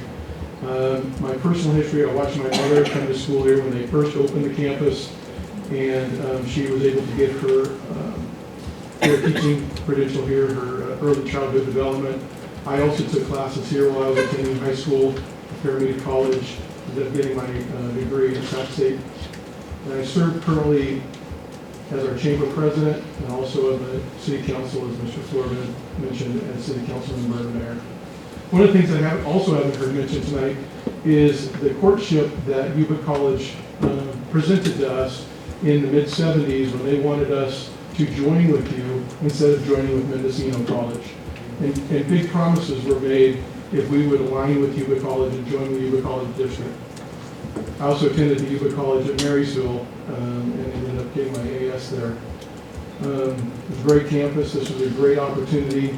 And like when my mom went here, there was only a few rooms here available to take courses. But this campus grew, and it grew because this community invested in this college by passing bonds. And we, as a poor community, as many have mentioned prior to me coming up here, it's a big deal when we vote a bond in because that impacts our property taxes, obviously. And we supported the college because we value it and we value the education that this campus brought to this community. Again, please, if you're going to let it wither and die, just tell us now. Otherwise, let's work together so we can build and grow this campus. The investment will give dividends in what we can earn and grow in this community. We're trying to build our city. We're wanting to make it a viable place to come and live. And again, just please invest in our city, invest in our community, invest in our children. Thank you.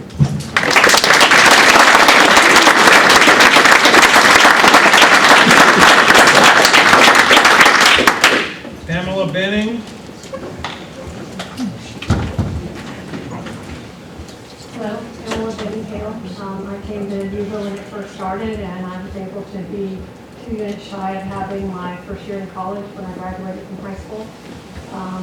I'm the school board member at Canocti, and I wanted to say, excuse me, I want to be polite about this, but shame on you.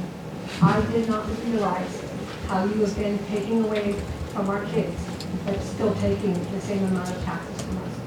We deserve, we're giving our taxes, we deserve right, not how you let this place run. And I really want you to listen to what people said, what Tim Gill said, because last board meeting he was talking about how important the college and career and linking them together for our students to become successful, and we need it. And so please, you take our money, give us what we deserve. Thank you.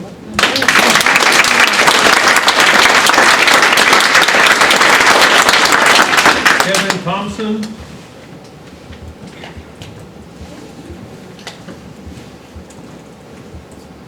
Hi, my name is Kevin Thompson. I'm a clinic manager here for Lake County Tribal Health. You know, when I first moved here, I didn't know what to make of this community. I moved here in '04. I was a mental health crisis worker. I was in emergency rooms, seeing people with a mental health condition, despair, feeling like they had no hope.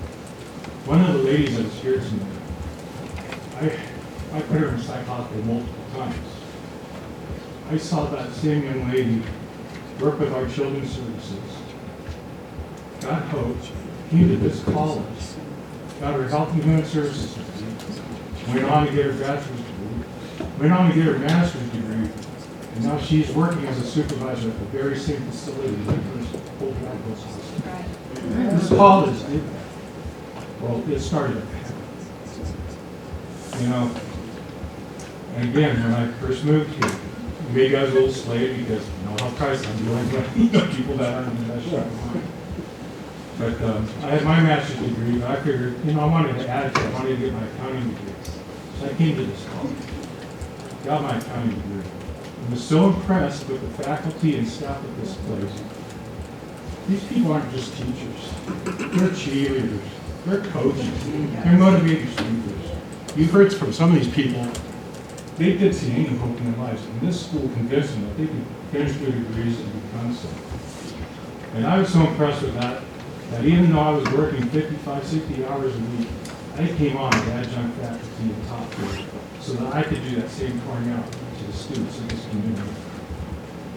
You know, I'm glad Russ Curtis spoke, but the ballot measure, you know, This community has been talked about so bad for so long, that the city of Clearlake is turning things around. You look at Austin Park, you look at the things you're doing for this community. And you're partnering with other organizations. Like I said, I work for Lake County Tribal Health. You know, we built this beautiful building here for the city of Clearlake. You guys have partnered with us. This didn't exist. But the community trusted you. We put it in a bond measure. We're all paying more taxes so that our kids, our community members, our neighbors can have this facility. And it sits there. That's not right. So the community had faith in you. Please earn it.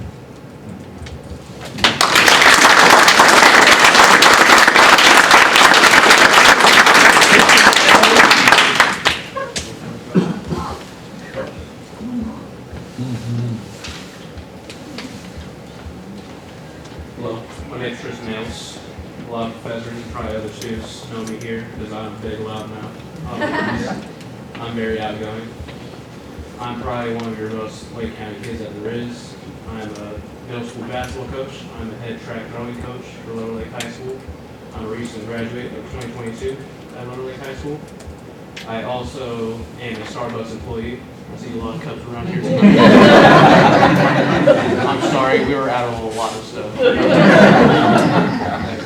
Some of those drinks are really good.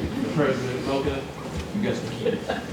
But some of my points that I want to bring up today, that I was hoping another student employee was going to bring up, that we are still without a supervisor for our Student Success Center. I find it very hard that I'm supposed to come here and work under and be influenced and almost trained, almost directed in a way if I do something wrong. But I have no one to face to. I have no one but myself if I make an error. If I have an error and I don't know how to solve it, I go to a professor. Professor isn't able to help me at the time. I'm not sure what to do. I am also a student worker here. I am one of the embedded economic tutors. I think I'm actually the only economic tutor for all Woodland and Lake campus. I do business, I do math, I do English. I try to do it all. But it's kind of hard to work without a supervisor that's able to point me in a direction that I'm not able to look forward into. So I really hope that you guys can look into helping our Student Success Center. A student comes first in any community. And thank you for your time.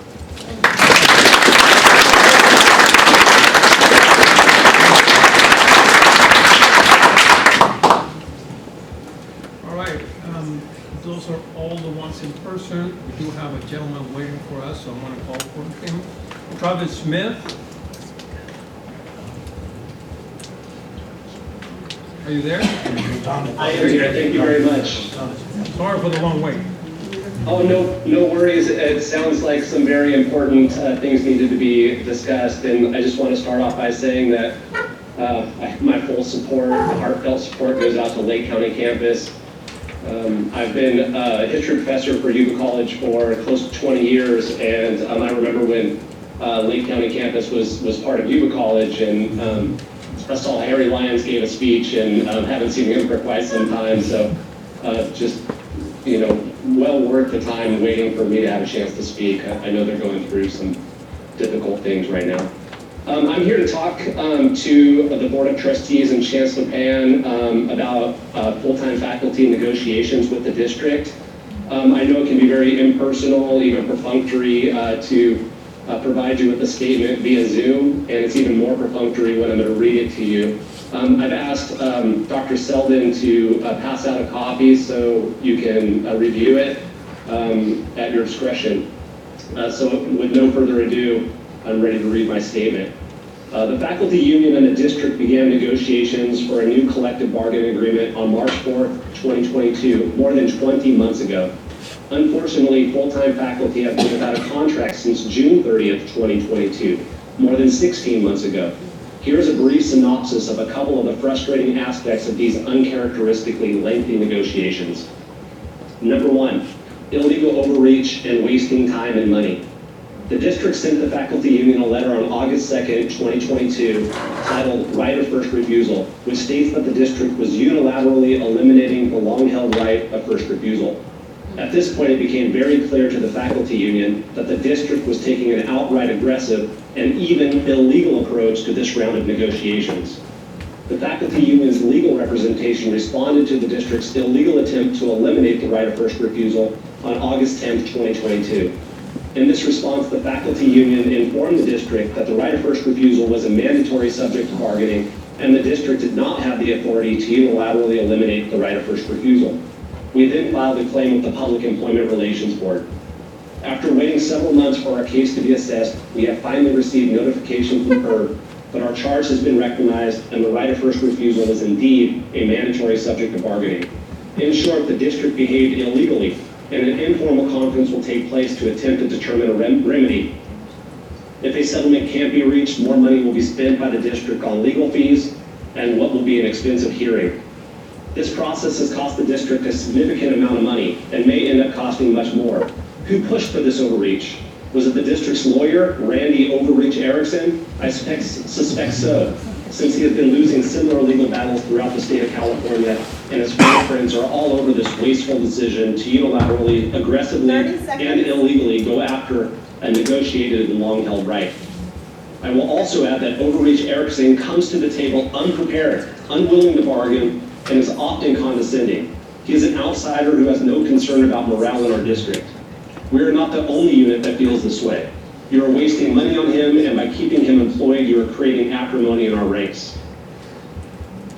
It was also my understanding that Jake Hurley, head of the Office of People and Culture, was hired in part because he has experience in labor law and would be able to handle negotiations without wasting money on a lawyer who has proven to be disengaged in every aspect of these negotiations, except for when he cashes his checks. I ask you to look into Overreach Erickson's record. Is he overly aggressive and keeps losing as a result? Is he wasting the district money? What is his impact on institutional morale? Do we already have an expert in labor law on the district payroll? And should he be able to handle the workload of negotiations the way other heads of human resources have in the past? Number 2, inflation, cost of living adjustment, and district priorities. The district has made it very clear, verbally and in writing, that it does not view full-time faculty as a fiscal priority. On September 7, 2022, the district sent the faculty union a letter titled Reiteration of the District's Student-Centered Approach to Negotiations. In part, this letter was intended to inform the faculty union that the cost of living adjustment provided to the district by the state to offset increased costs created by historic inflation would not be passed through to full-time faculty and would instead be withheld and spent on the district's stated priorities. Of course, unprecedentedly withholding the state-provided COLA equates to an effectual pay reduction, as full-time faculty are left to watch their purchasing power decrease significantly with the steep rise in the cost of living. It is also important to note the vast majority of the districts in California, if not all, have received significant salary enhancements to account for this historic inflation. As a matter of fact, compared to 3 different comparison groups of over 30 college districts, YCCD full-time faculty has fallen to the bottom in terms of salary. These comparison colleges are similar to YCCD in either FTES generation, physical location, Mr. or Smith, I'm sorry, your time has expired, sir. Thank you for your comments. Was that 3 minutes or 5? Because it's a separate topic. 3 minutes. It was actually It was actually 5 minutes. Okay, well, I appreciate that you have my statement there in print. Yes, we and have it. I hope you take them seriously. Thank you for your time. Thank you.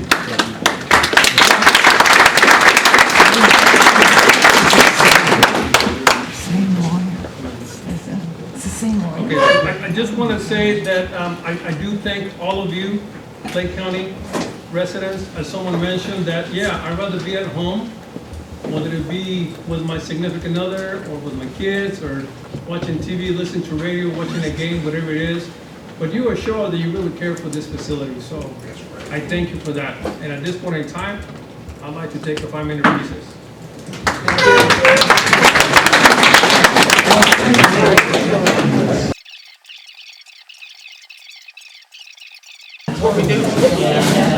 Section 6.01, approval of agenda, can I have a motion, please? Thank you. It's been moved in second. All those in favor say aye. Aye.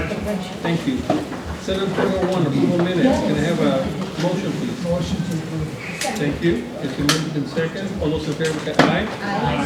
Thank you. 8.01, District Service Employee Spotlight, Chris Mejia. At this point in time, I'd like to ask the President and Chancellor Pantry to read this item. President Delgado, trustees, it's a great moment to highlight an outstanding individual who works for IT.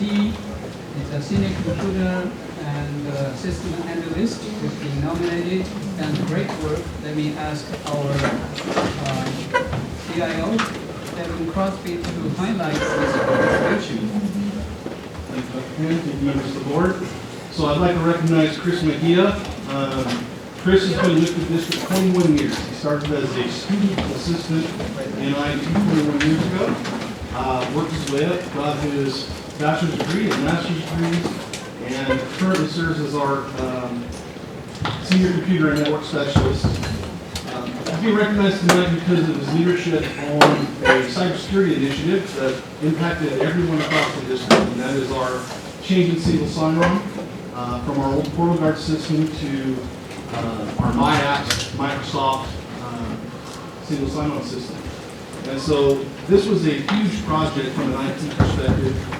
It impacted basically every application that we touch. And Chris, led the way in working with departments and the different groups, including our own software group, to take not only the applications that we use from third-party vendors, but also all of our custom applications, and get them to where with one sign-on they're able to get to the applications. This helps us not only with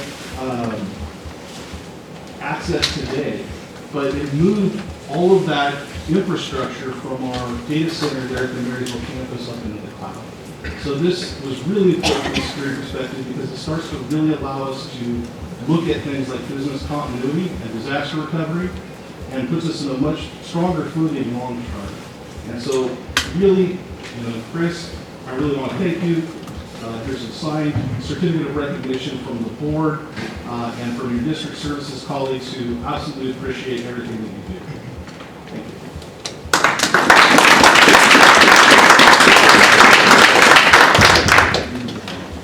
you. Chris, are you there? I'm here. Sorry. I can say thank you, Devin, and I want to thank Sonia and Jason. They're really cool people. I work in one of the best departments at the district. I have to say, when I started this project, I didn't really have any idea what I was doing, still don't. But they helped me along through it. Honestly, I couldn't have done it without them. I'm really lucky to work in the IT department. I think it's probably the best department in the district. So thank you very much. Thank you, and congratulations, Chris. Thank you.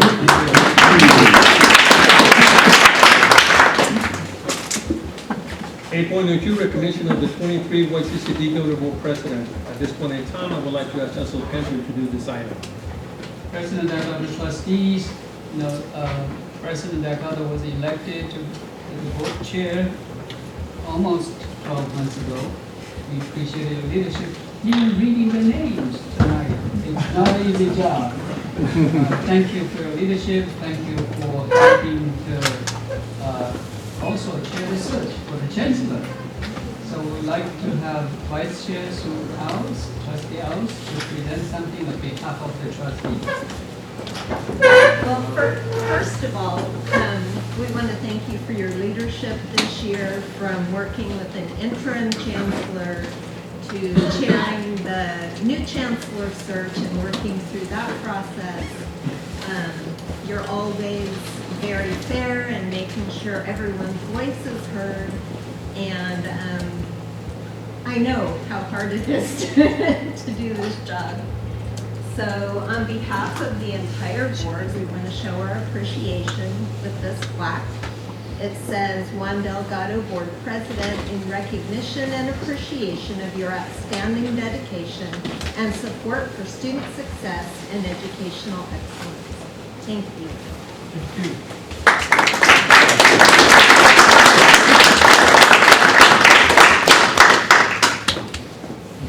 Speech.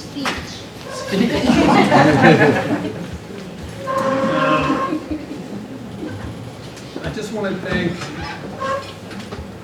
the Yuba Community College District for the great opportunity to serve you as your president and to be responsible for bringing together a solid base that we can build upon. I do know that we lost our previous chancellor, then we had to hire an interim. It took us a couple of years, but as you can tell, the results were very positive. And it wasn't just me, it was this community, because we had a community involvement that was required to help us select the chancellor, which is now Dr. Pan. And I'm really glad and happy that we have him as the chancellor. Also want to thank the board for the trust that they put in me, even though I had no experience in this position before, searching and serving as the chair of the search for the chancellor. I did the best that I could. And I think that the people of this community also showed today that if you're willing to do the hard work, the benefits are outstanding. So for that, I thank you for the opportunity. Thank you.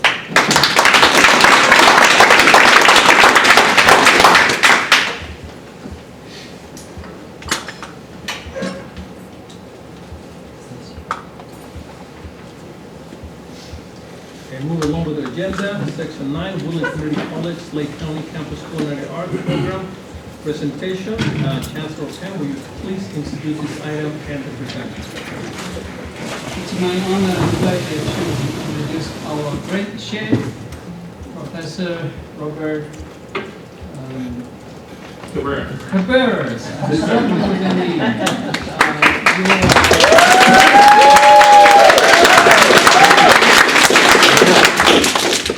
We've been preparing and waiting for this presentation for a while. We know we're in for a retreat.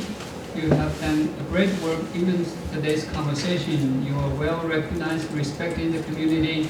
Thank you for your work. Thank you for leading students and provide so much important work on behalf of this community. Thank you. I think at this time we all need to cut them. My here are coming in. Today is dessert and a show. So they'll be coming in here in a second. We'll start with the board first and get everybody a cupcake. I'd offer you a beer. I think a cupcake is going to have to do. Here's Chef Dan. Chef Dan's our baking pastry instructor. She's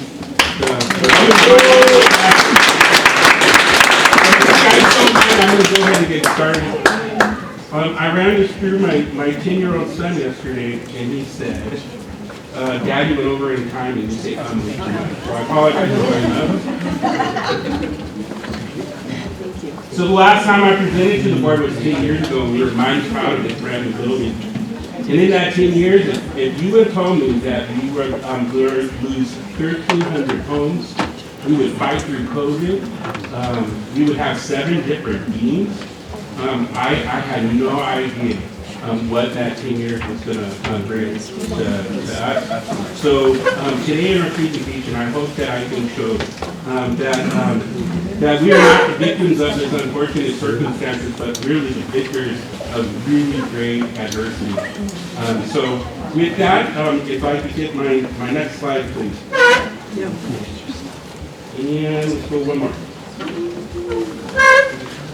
Most of you guys are really familiar with our restaurant. Our restaurant is busier than ever.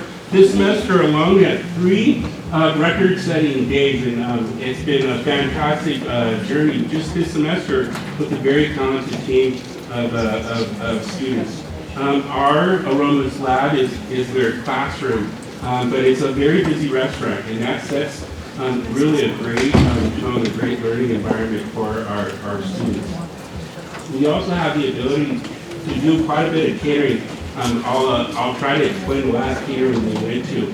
This was last week. We took 20 students to a boutique winery and got to present and cook dinner for 250 guests for the Shop with the Cop event. Shop with the Cop was created by a local sheriff that matches a young individual with the cop on a shopping trip with $250 at a local Walmart. And it's really to break the barriers of law enforcement and young kids. And so out of that, we were able to raise $75,000. And Chef Ann's class made 5 different desserts. They have a dessert option, $500 each cake, helping them to raise $2,500. In addition to that, they were nice enough to give us the third $1,000 scholarship. Those 2 were awarded last semester. I'll get to that though. Next slide. The culinary program has embraced Guided Pathways from the start. For us, Guided Pathways starts in our local high schools through dual enrollment, concurrent enrollment, and job shadows, which I'll talk a little bit about. But it also creates excellent pathways for our certificates and degrees. Our certificates are about a year. Students that come can earn that in a year, making it an efficient pathway. It is also our honor to partner with business and to create new curriculum. We look forward to creating hospitality monetary creation, not only for this awesome campus, but for the new campus that we have coming in Yuba. Next slide.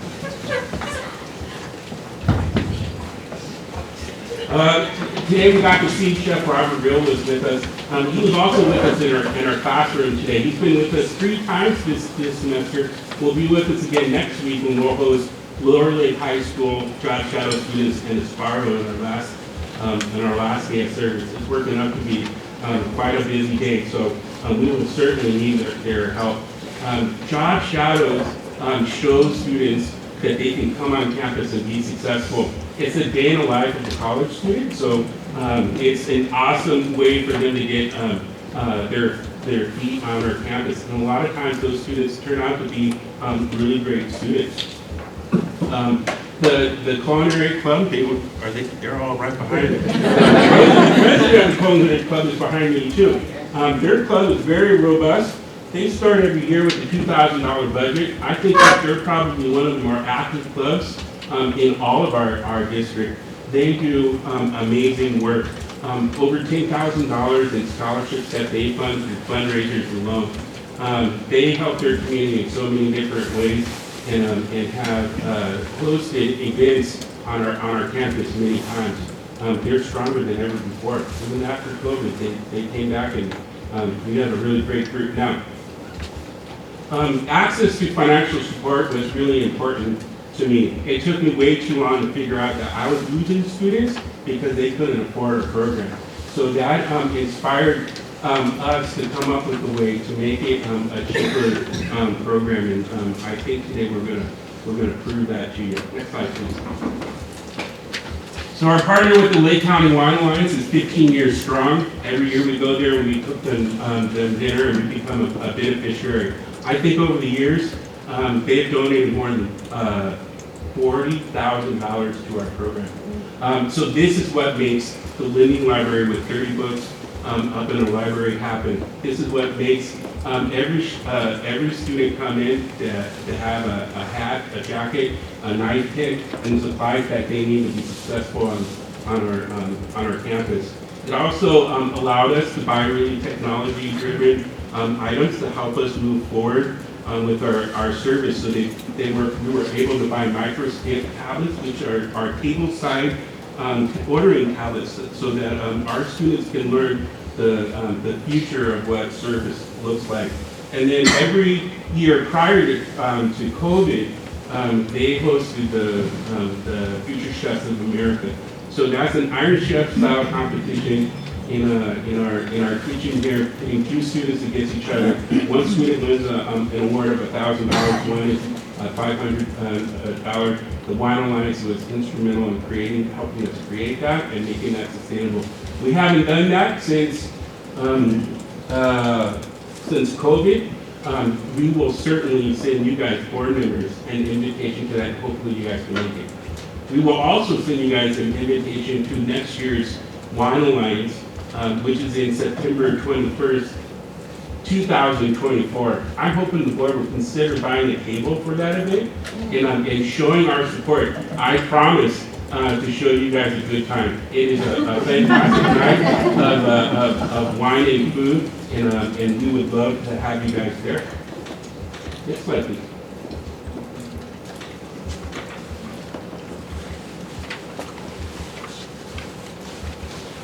Two summers ago, I had the opportunity to write a Perkins grant.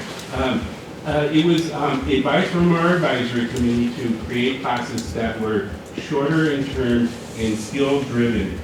In addition to that, we needed a boost in enrollment after COVID. So I wrote a Perkins grant. I've done this 2 summers in a row now. Full classes during summer, well received by our community, and then so 5 students from that summer class enrolled in fall 22, and then this last year, 23, we had 9 students, never taken class on our campus before, that became students in fall of 23.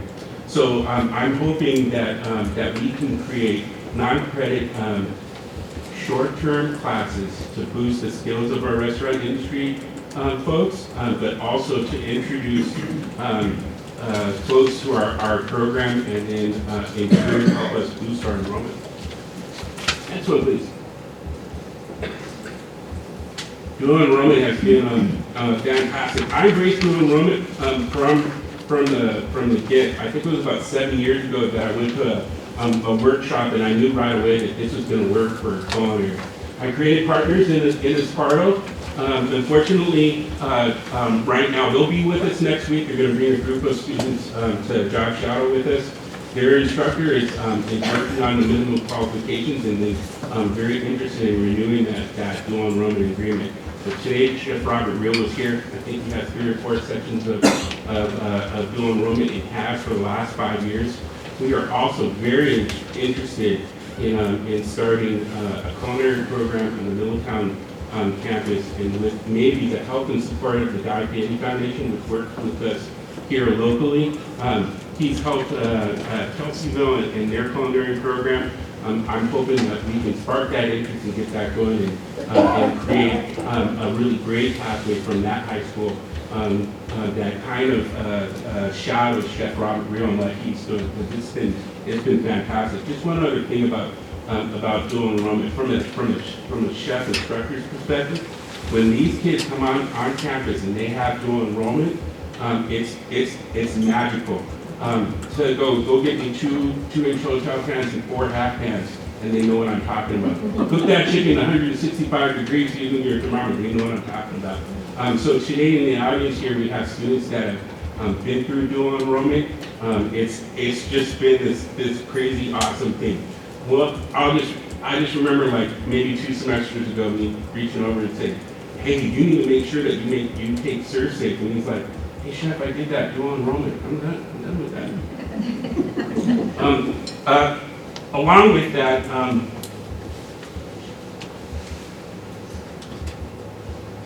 our campus loves to compete. We did a whole lot of that before COVID.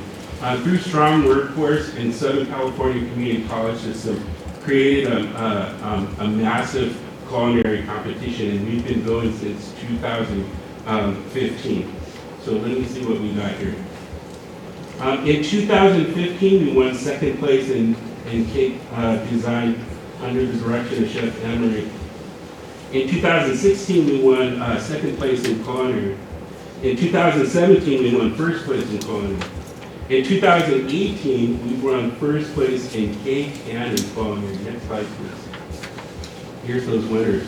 Young people came out of high school.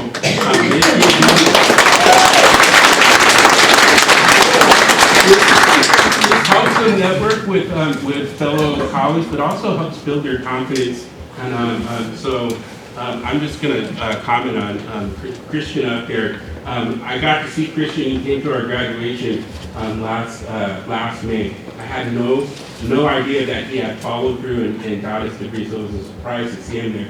He moved on to Sacramento State and has transferred in hospitality, and he's doing really well. And I think a part of his success is building that confidence through going to this competition. Next slide, please. We also complete locally. So this is the beer, wine, and swine, a very big competition in Lake County. Last 3 years, or sorry, not this last year, we didn't participate this last year, but the previous years before that, the Lake County campus has gone 3 times and won first place 3 times. Just another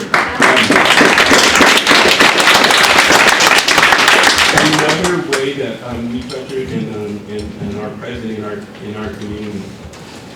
Next slide.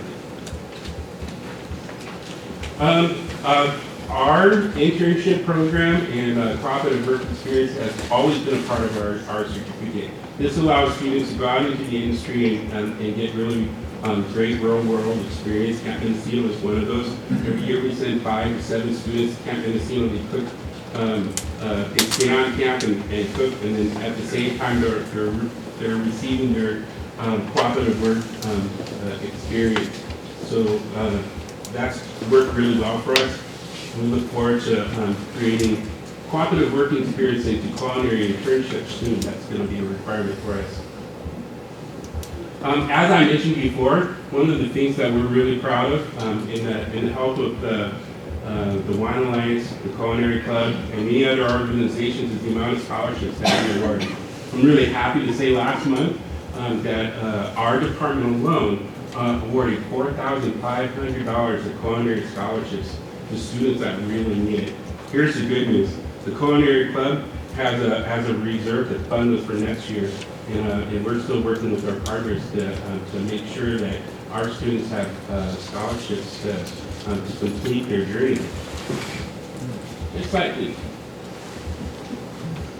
Grassroots marketing has been essential to us. Without a dedicated outreach person, we've used grassroots local media marketing under the direction of Chef Ian Anderson, which is a wizard at it. What we found is that Lake County is very connected in social media in response to our advertisements, and has been incredible in boosting our enrollment.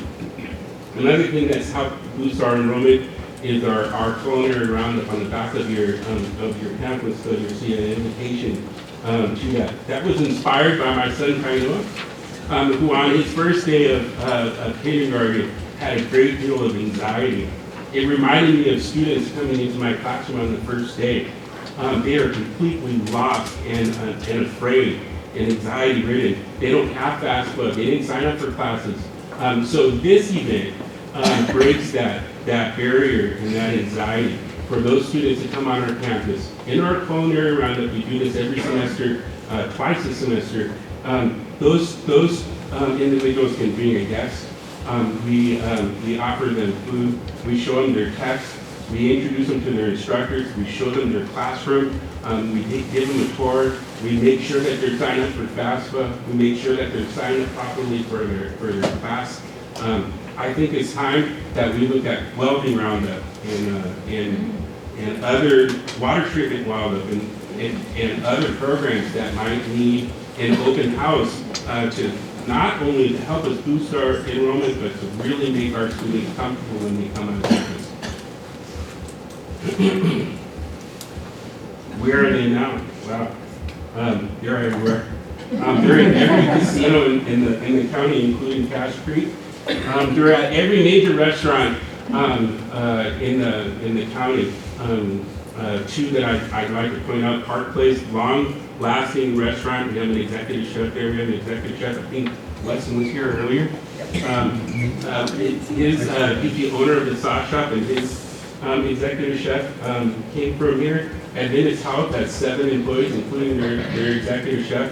They came from here. Chef Anne Marie, our baking and pastry instructor, is the personal and private chef for Chateau Montelena.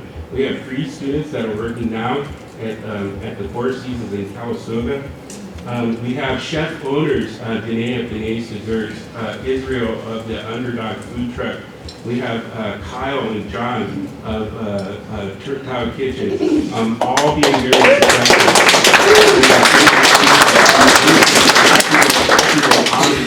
We were also in Lahaina when one of our students got chased out and lost his house and his restaurant. we are everywhere in our community.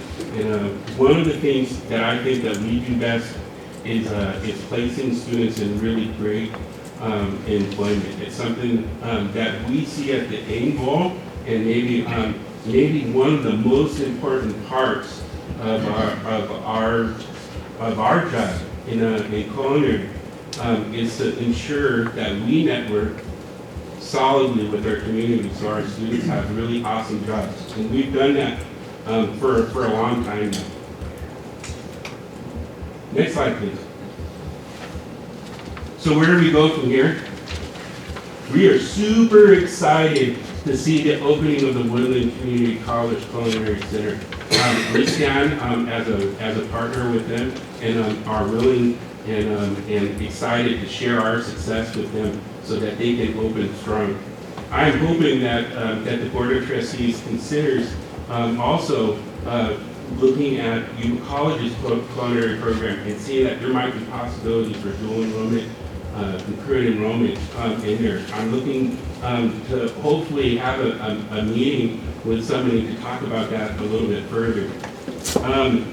We look forward to creating more classes in hospitality and wine appreciation. We see some growth and progress there, and we just look forward to growing our program. It's been a long 10 years since I've presented, and there's been a lot of ups and downs, but you know, through all that adversity, I think that we've done really well. And we made a promise to commit to keep doing that. Today's public comment was very strong, and so I hope, I'm glad that my community was here and we got to share that, and I hope that you guys enjoyed our presentation. Do you guys have any questions? Any questions? Trustee I do Burke? have a question. Yes. So one of my dearest friends owns a diner. And one of her complaints is trying to find good line cooks. Mm-hmm. Is that something you teach? Oh yeah, absolutely. That's the foundation of what we do here, right? So I think a culinary student that comes here is preparing for that, and I think of that as an entry level. After going through our program with the certificate, hopefully they're staying on and getting a degree. I have more and more students doing that, and then a little bit of internship, and then that student is ready for that. But she's right. The demand for cooks is great. We have never had met the demand in culinary students in just our community. So we need more students, and we promise to put them in really great jobs. Our program right now is training really hard. Last 2 semesters have been full classes. I've been here 17 years. This last semester is the coolest class that I've ever had. An honor to be their instructor. They're all right behind me. I keep telling them it's maybe one of the greatest groups that I've ever taught, and they're just first semester students. So here's the good news. 17 of those are beginning students, and next week on November 16th we'll have open house. They're all going to enroll. That leaves us maybe 7 more spots for new incoming students, and we're looking really good. Thank you for your question. Fantastic. One more. Talking about Yuba. Sorry, guys. I know that Lyndhurst High School, I think, has a culinary program. Yes. So it would be nice to be able to do the dual enrollment. Yeah, so I met with both of the high schools in Yuba College. It's been a couple of years. They were very interested in that. As well as Wheatland has a culinary program. They're very interested in that. So I'm hoping that that we can set up some meetings and I can talk with some people. I'm willing to go and show their program. I'm willing to host those folks to come here to see what we do. To me, dual enrollment has always been the foundation of dual enrollment. It's 2 instructors that have the heart of a teacher and can reach an agreement that they're going to teach this curriculum here and the same curriculum over here. It's a dual enrollment. The foundation of that is really 2 instructors. So I'm really looking forward to seeing those partnerships made at Woodland High and Pioneer High. That's in the making, and I am a proud graduate of Yuba College, and it's always in my heart. I lived in the dorms. to bring that program back. That is a very awesome program, and I do believe that we can research that program and really get it back on Trustee great Harris? question. And then trustee Al. Well, an observation and then a question. So, you, Robert, and Anne Marie, and Ian are superstars in this community. Thank you. I can't describe adequately the positive contributions that you and your students make to this community. Well, thank you. I appreciate that. We work really, really hard. It shows. The question is, what made you think you need to practice your presentation in front of somebody? I don't know. You know, I get a little anxiety in speaking, and I wish Cariola was here today. I should have set him up on a computer so I saw that. I didn't say quite as much, and I certainly need the time. Well, I've been feeling a little guilty because we talked about that and it never happened. And now I feel okay because it obviously wasn't necessary. I just want to thank you for your presentation. From recruitment to program to placement after program, fabulous. And I have to say, to the class back there, they're the ones who bake these cupcakes. It's the best ever, right? That was the best.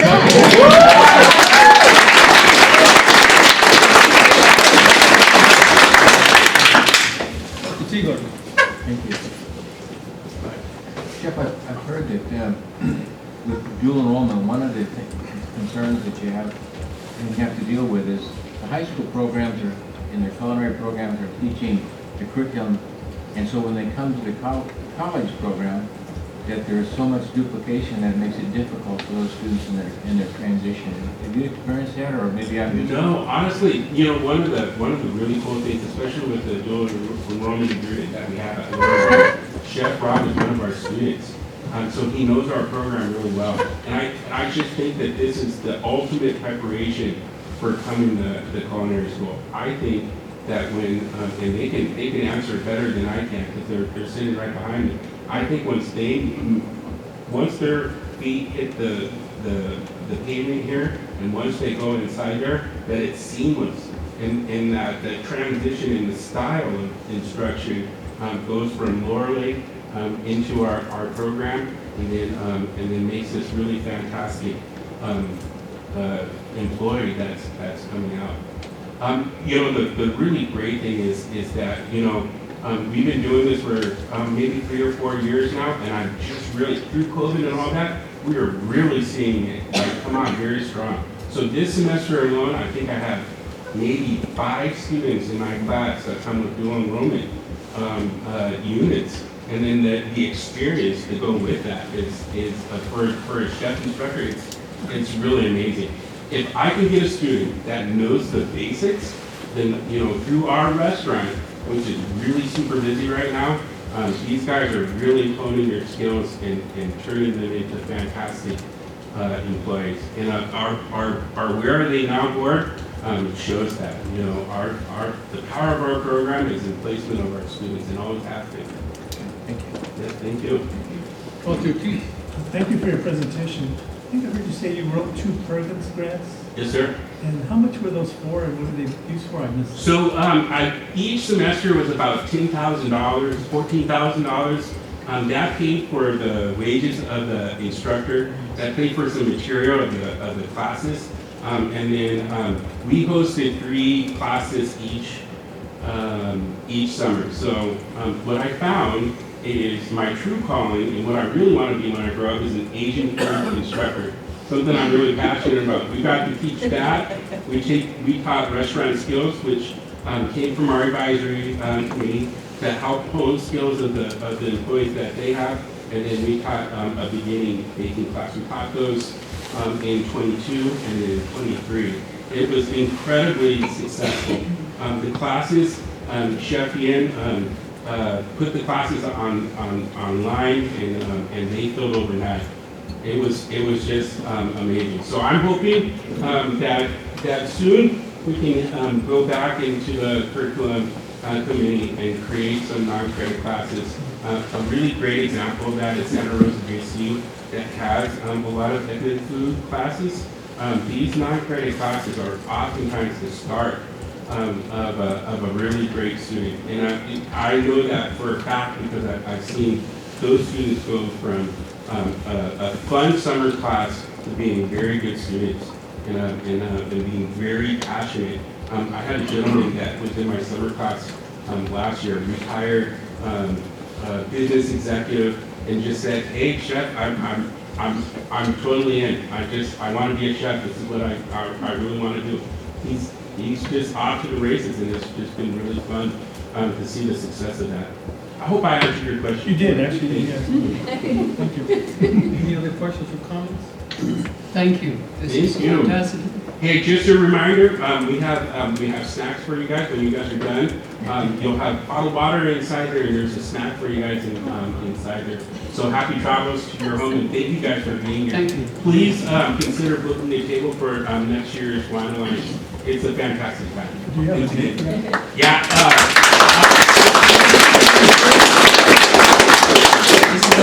September 21st, and let me make sure that that's a Saturday, because I'm the one right. Just let me know. Yes, sir. Yes, sir. Thank you. Thank you again. Thank you.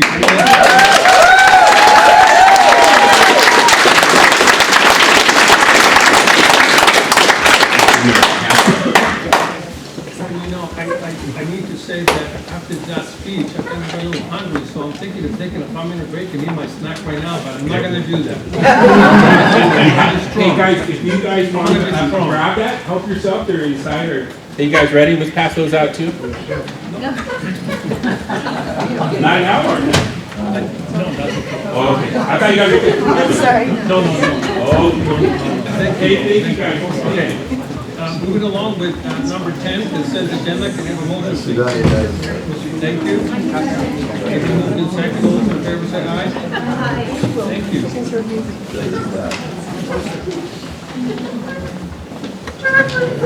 Section 11, action items. 11.01, employment of interim dean, Lake County campus of Woodland Community College. Thank you. It's been moved in second. Is there any public comment? At this point in time, I'd like to ask Chancellor Pant to introduce this item. President and other trustees, it's the important recommendation in front of you. It's a critical position, interim dean for this particular campus. Appreciate Dr. B and the search committee to complete this work in the last few weeks. Let me ask the President Father Yuba, how do you say this? To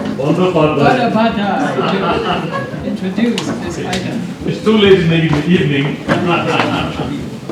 Good evening.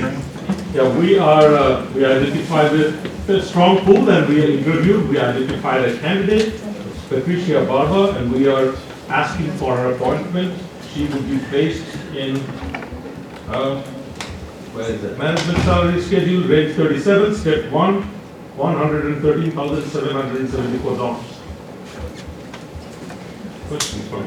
The length of the term of that agreement? This will continue until June 30th or no, I think 31st March. March 31st next year. Is that right? I don't think that's. For 6 months period, if I remember correctly, right? What is it? May 10th? Okay. Yeah, 6 months, that's May 10th. Sorry, not March. 6 months from now. That allows enough time for the permanent president coming in and doing the search and having a permanent person. And if the permanent person can be found before, then it should be before. Any other questions? Okay. See now? All those in favor say aye. Aye. Aye. Motion carries. Thank you. 11.02, employment director, DSPS of Woodland Community College. So moved. Thank you. That's been moved in second. Any public comment? Hearing none, Chancellor Pam, will you please introduce this item? Similarly, this is also a critical position for director of DSPS at Woodland Community College.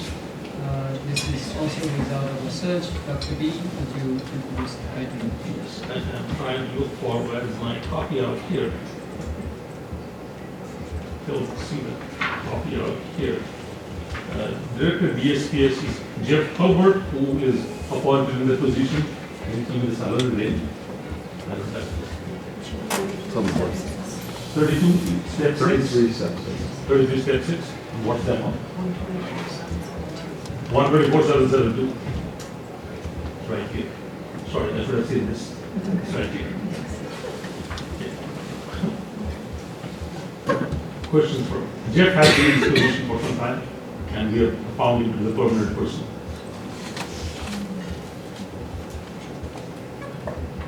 Any questions? Hearing none, seeing none. All those in favor say aye. Aye. Thank you. Motion carries. 11.03, Employment Factor Director, Matriculation and EOPS Care at Woodland Community College. So moved. Thank you. Has been moved in second. Any public comment? Hearing none, Chancellor Pam, will you please introduce this item? President Delgado, trustees, this is a recommendation also coming from Woodland Community College for the position of acting director, matriculation, EOPS/care program at WCC. Dr. D. Yes, this is a kind of a domino effect that our Director of Care Programs is the interim Vice President of Student Services. So we are back filling her position, Karen Fernandez. She will be the acting director of matriculation and EOPS/care program until the dominoes again find its own place. So we'll have to do for a search. New president comes in, acting vice president, interim vice president of student services. That search goes on, or restructuring, whichever way it goes, and then depending upon the outcome of that search, Ariana Velasco was the position, would either stay there or go back, and then this position would be filled or otherwise. And this is, we are requesting for range 33, step 12, $150,294. Any questions from the board? Hearing none, seeing none. All those in favor say aye. Aye. Thank you. 11.04, 23-24 Career and Technical Education Advisory Committee members. We have a motion. Thank you. Has been moved in second. Any public comment? Seeing none, hearing none, at this point in time, I'd like to ask Chancellor Pam to introduce this item. President Delgado, trustees, this second time this item, it was at the last board meeting, there was some questions asked. I asked Vice Chancellor Boland to work with the college leadership to review the numbers. They did some revision. So tonight, I would like for the recommend the board to adopt. Incidentally, but very importantly, by checking with our legal counsel, this may be the last item. This item will appear before the board. It's been delegated to the Chancellor's office. In the future, the Chancellor's office concluded without coming. So this is probably the last time to do so.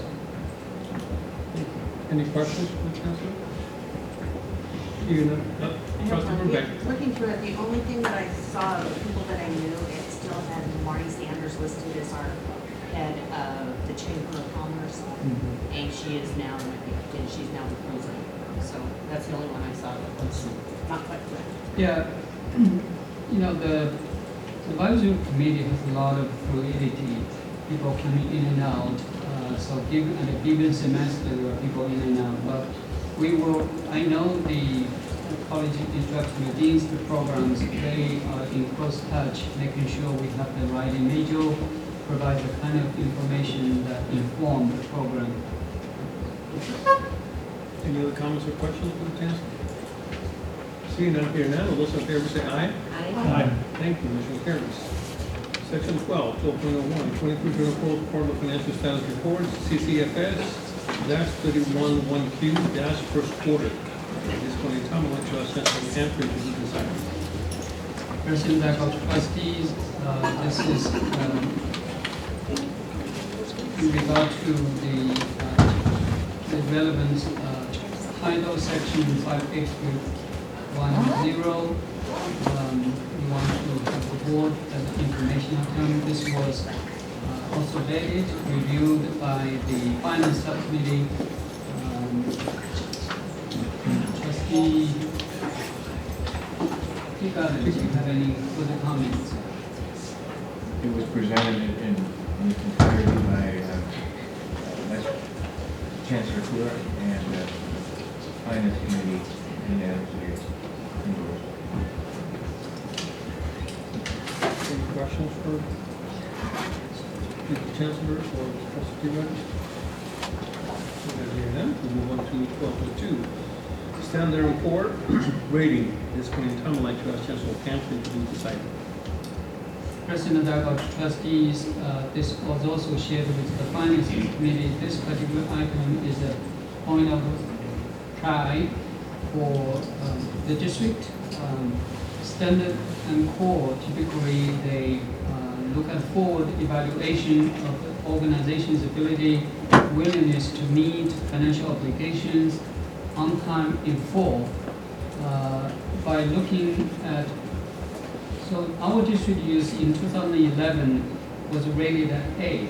By looking at our history, looking at how we're managing the district, particularly with regard to the qualified energy conservation bonds, they increased the rating from A to A+.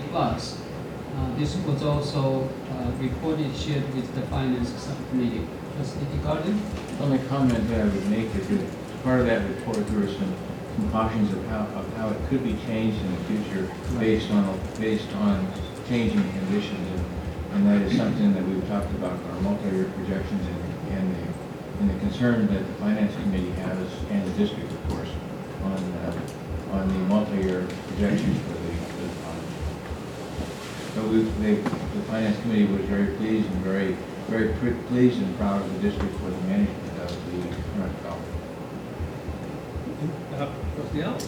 I would just like to mention to the Vice Chancellor for publicly thanked Ms. Devendra Baines for her work on this project, and so I wanted to announce that publicly as well. Thank you, Dr. for mentioning that. Yes, Director Baines really provided leadership behind making this happen.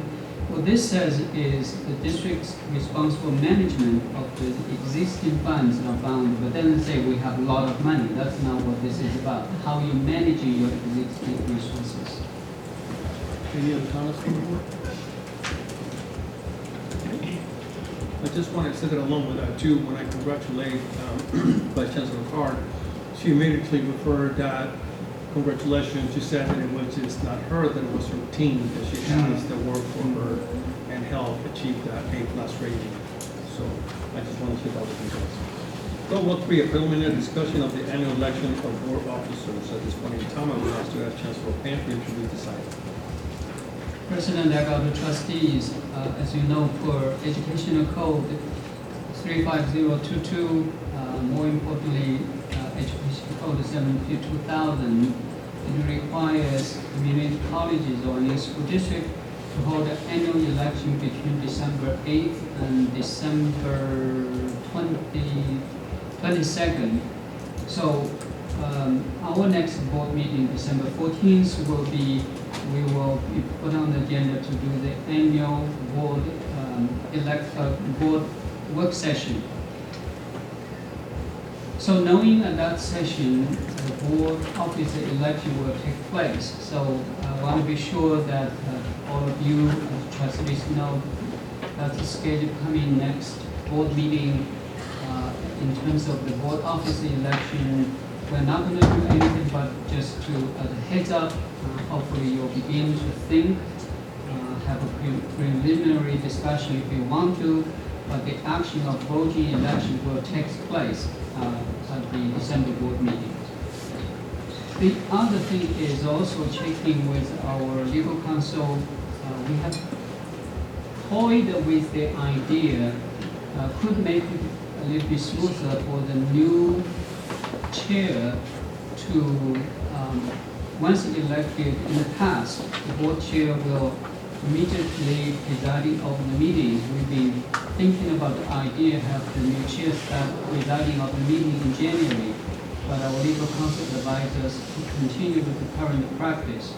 So as you can see, most likely for the December board meeting, after the election, we'll schedule, just for the easier transition, schedule a break after the election, maybe 10 to 15 minutes, and give Charissa a chance to get us ready, sit down with the new chair. So I want to just share that information with all of you. Any questions with the Chancellor? Thank you very much. 13.01, we're moving into reports. Yuba Community College report. At this point in time, I'd like to introduce President Duffy for a report, and then Academic Senate President, Professor Meredith Sullivan. Good evening, Trustee Delgado, trustees. It's my pleasure to present Yuba College's monthly board report. We've tried to highlight some of the exceptional people who are doing exceptional work to transform lives at Yuba College. In the interest of not taking away from what was a really important evening to hear and think about the work that's happening here at Lake County, I will just share that I'm open to any questions that you might have about our report or any additional direction before turning it over to my partner, Dr. Sullivan. Thank you. Any questions from the board for the president? Trustee Fiegler. The only comment is I congratulate Yuba College on your successful soccer game last week. The previous game, Woodland won. They did not win this particular time, but I did pay my bet to Trustee Delgado for the winning performance at the first soccer game. I hope you doubled down. 14. If I had known what was going to happen, I would have. Oh, I said, oh gosh. I meant Trustee Delgado. Okay, I'm going to say that. Okay, thank you very much. Thank you, Trustee. Academic Senate President Meredith. Okay, I'm going to be brief. What's being passed around are the Yuba College Academic Senate priorities. We talk about them at the beginning of the year. That's normally when we set them, but we have hour-long meetings, and we spent the first 3 meetings talking about the priorities and got nowhere. In previous years, we've had long list of priorities. We've had short-term, long-term, very targeted, and with the business of being the Senate, we didn't have time to focus on them. We were dealing with all the other things. So we kind of pulled back and come up with 3 really broad priorities. And we followed kind of Woodland's possible activities might include, because we liked that. So we're looking at asserting faculty voice and leadership at the appropriate time and 10+1 in shared governance issues. And we've got a few ways that could happen. And then we're working to promote a healthy sense of community in a few ways that could happen. And then support increased student involvement and voice in college governance process. And these are going to be our priorities until we set new ones, which may be, we have these priorities for a year and a half, maybe 2.5 years. It's kind of, this is what we want to focus on as the work of the Senate. And that's really all I have to say, except for one other thing. I'll let Matt talk about it. Once to the Woodland College hosted, Woodland Community College, sorry, hosted curriculum regionals. I was there as part of the ASCCC curriculum committee, and I just wanted to say that Matt was an excellent host. He gave up his Saturday to come open doors and help shuffle stuff around. So it was a really good event, and there's a ton of curriculum work that needs to come through because of legislative changes. So that's all I have, unless you have questions for me. Any questions for the Senate President? I was just going to say we all may be working together to establish annual 10+1 training in January? September 30th. November 30th. Well, yeah, so we're doing the district one, but we also have interest in training at Yuba College specifically, where the Senate says, here's 10+1, and we work with the administrators to come up with a training process. And so Melissa Haw, Senate President-elect, and I are working, or have started talking about working on these. A little too optimistic, but have started talking about what that might look like. Any other questions? Trustee Ortiz. I want to follow up on Trustee O's question. I think it's the same thing. So we're having a retreat in this month, correct? Yes. And I saw the academic center doing collegiality training. That's us for us. No, it would not be for you. I mean, so we are doing, yes. So collegiality action, what we're talking about with our training is more what we're talking about at Yuba College specifically. There's also district collegiality in action, but Yuba College said it doesn't plan to host that training. It's based off of the training that we already had at Yuba College. So like to continue what we learned there in coming years. But you are having a Yes. district collegiality and Yes. action training on November 30th. And we'll be there. We'll be there with you. Yes. From the ASUC. Yes. Not And us. the lake. Yes. But the survey we got is going to the academic center? No. No, the survey we got is the trainer, CCL center provided training on collegiality action 10+1. That Oh, is, okay. I read that about it. particular is for the facilitators to use. Got it? Any other questions? Thank you. 13.2, Building Committee College report. This time, I'd like to ask President Dr. B for the report and Academic Center Professor Matthew. You already have my written report. There's two things that I would like to highlight. One is please mark your calendar for January 19. That's a Friday at 12:30. We will have the inauguration or the ribbon cutting of our new Performing Arts Center. So you receive the formal invitation, but if you can please reserve that date, I'll really appreciate that.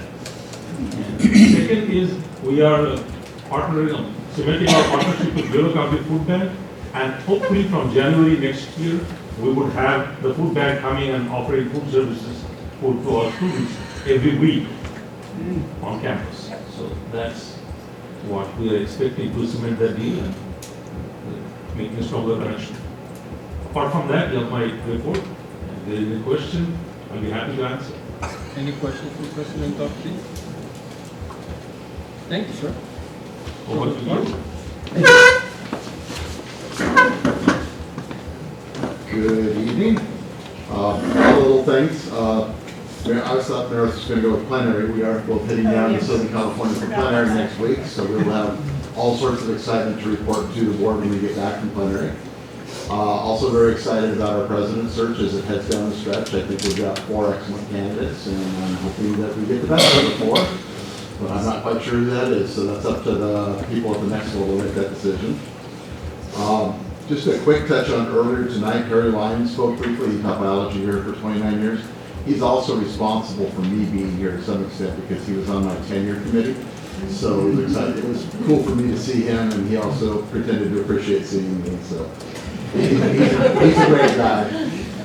Just the theme from the last board meeting, you guys approved 3 new employees at Yuba College tonight, Willing Community College tonight.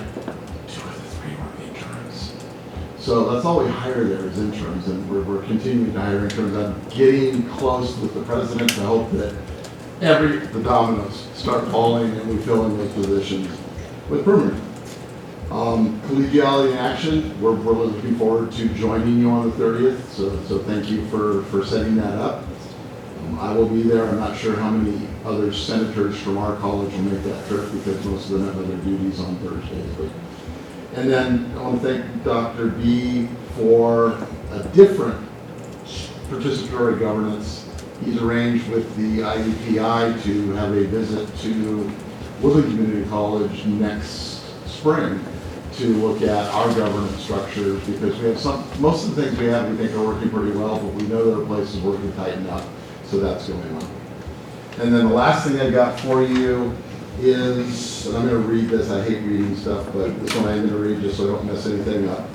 I assume that most or all of you saw the article last month in the Lake County News regarding concerns by community members and employees about the past, present, and future of LCC. As someone who has spent over half of my time at a smaller campus in the district and have lived and heard colleagues at WCC express similar concerns prior to accreditation, I want to address you just briefly. I thought the concerns were very well articulated tonight. And I just editorialized, I want to do that. So those concerns, Jesse was through that time where we were not a college, where we were the small guy, and a lot of the things that we heard tonight are things that Jesse and I heard during that time frame. But I want to address one line which might have caught your attention and is of importance to the WCC Academic Senate and WCC Curriculum Committee.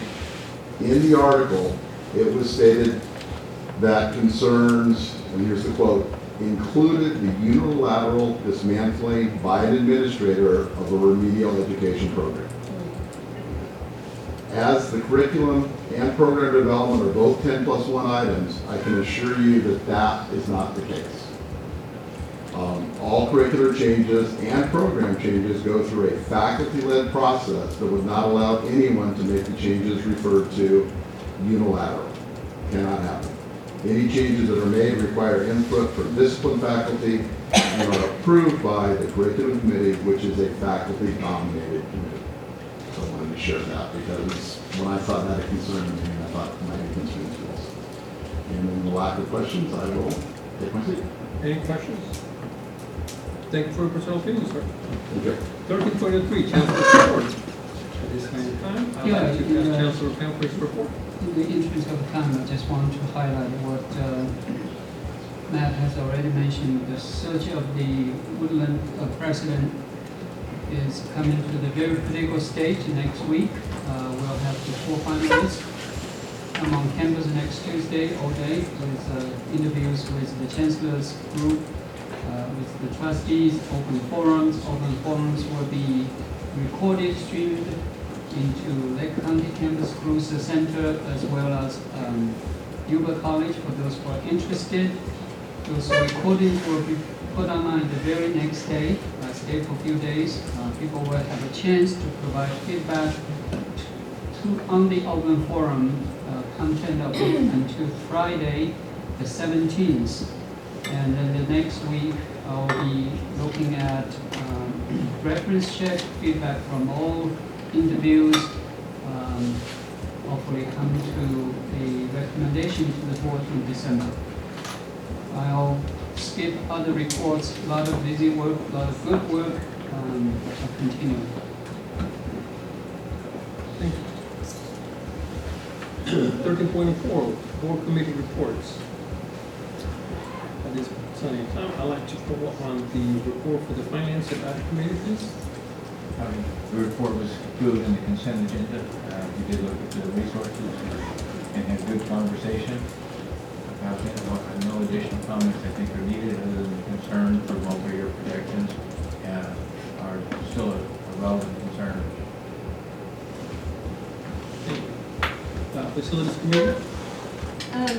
Most of it was typical. We did have this time added to it, the district office, the remodel on that. So that was kind of interesting where it's headed. Thank you. Bolton Student Success Committee.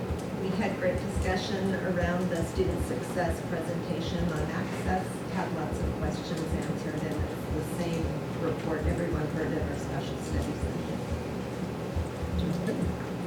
Thank you. 13.05, board foundation liaison reports. At this point in time, I'd like to ask either Trustee Teagarden or Trustee Ortiz to do the presentation. I can do it. And if I miss anything, President Dodson can fill in. The vast majority of the discussion had to do with the Yuba College Foundation athletic drive. Is that about it? I think all of us got a copy of the analysis of the report that was done to the Yuba College community. Will be looking to hopefully raise about $3.5 million. 3.6. But the first goal would be to raise 1.6 to start it up. So it was a good discussion. That's where we're going. Okay. Thank you. 13.06, trustee reports. At this point in time, I'd like to start by asking Trustee Teagarden. No additional reports. The ad hoc committee for onboarding, we have not met. We have some meeting this next week to make a recommendation for chancellor goals to be approved. And we, Trustee Alves might want to mention something about on November 30th visit.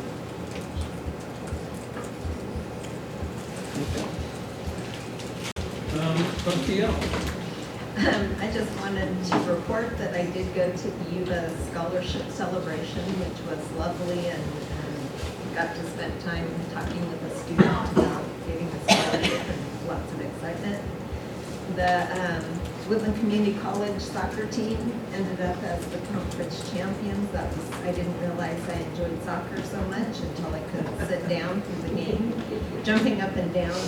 And following our board retreat on the 30th, right? 30th? Yeah, we are going to all go out and have dinner together as kind of a non-work, just socialize and just spend some time together. Trustee Harris.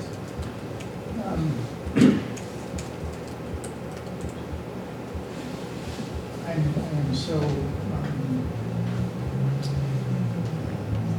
taken by the turnout in this community, expressing their frustrations, their desires, their commitment to this campus that I really don't know what else to say. Okay, thank you. Trustee Ortiz. I do want to thank Chancellor Pam for attending a monthly meeting that's called Collaborative for Women Youth, with both trustee Elves and myself are. Includes about 8 elected officials plus city managers, the middle school district superintendent, the Yuba County superintendent, and gives an update on the district and what we got, so that, and we appreciate him spending time. And also the individuals that were there, I think it was about 8 or 9 got a tour of the performing arts. And I got 2 colleagues. We were so impressed. Okay, Trustee Borte. Yes, so our nonprofit is gearing up. Last year we helped, I think over 350 families and over 1,200 children with Christmas gifts and food.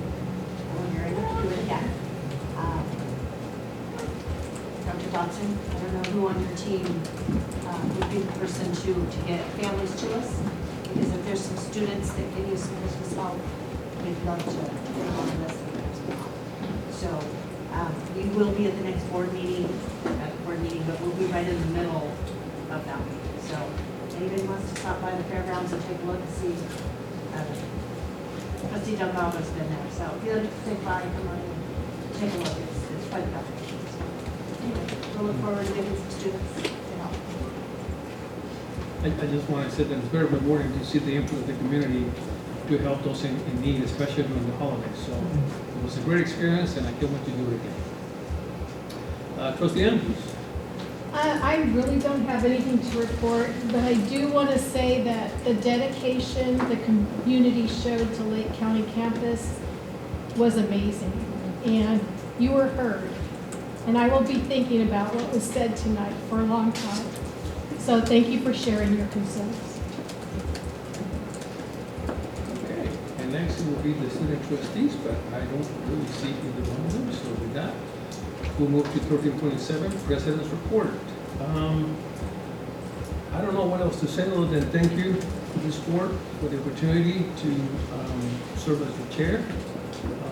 I do want to say that it has definitely been a learning year for me. I learned so many things I had no idea how naive I was. But let me tell you, I learned a few things here and there, so I'm hoping to use that in the next coming year. And let's see. That's pretty much all I have to say. 13.8, next regular scheduled meeting of the governing board is Thursday, December 14, 2023. And after that, we move to section 14, future agenda items. Is there any future agenda items that any trustee would like to see considered for the next agenda? Okay, seeing, oh, I'm sorry. Trustee Ortiz. I don't know about the next agenda, but maybe I'm not even sure if it's appropriate. But maybe I just want to talk about it. After tonight's meeting, I'd like to get maybe not next month, but sometime, get an analysis of Lake County's and the resources and where we're at today with the budget. I mean, it's only fair. We spent 2 hours listening to this community.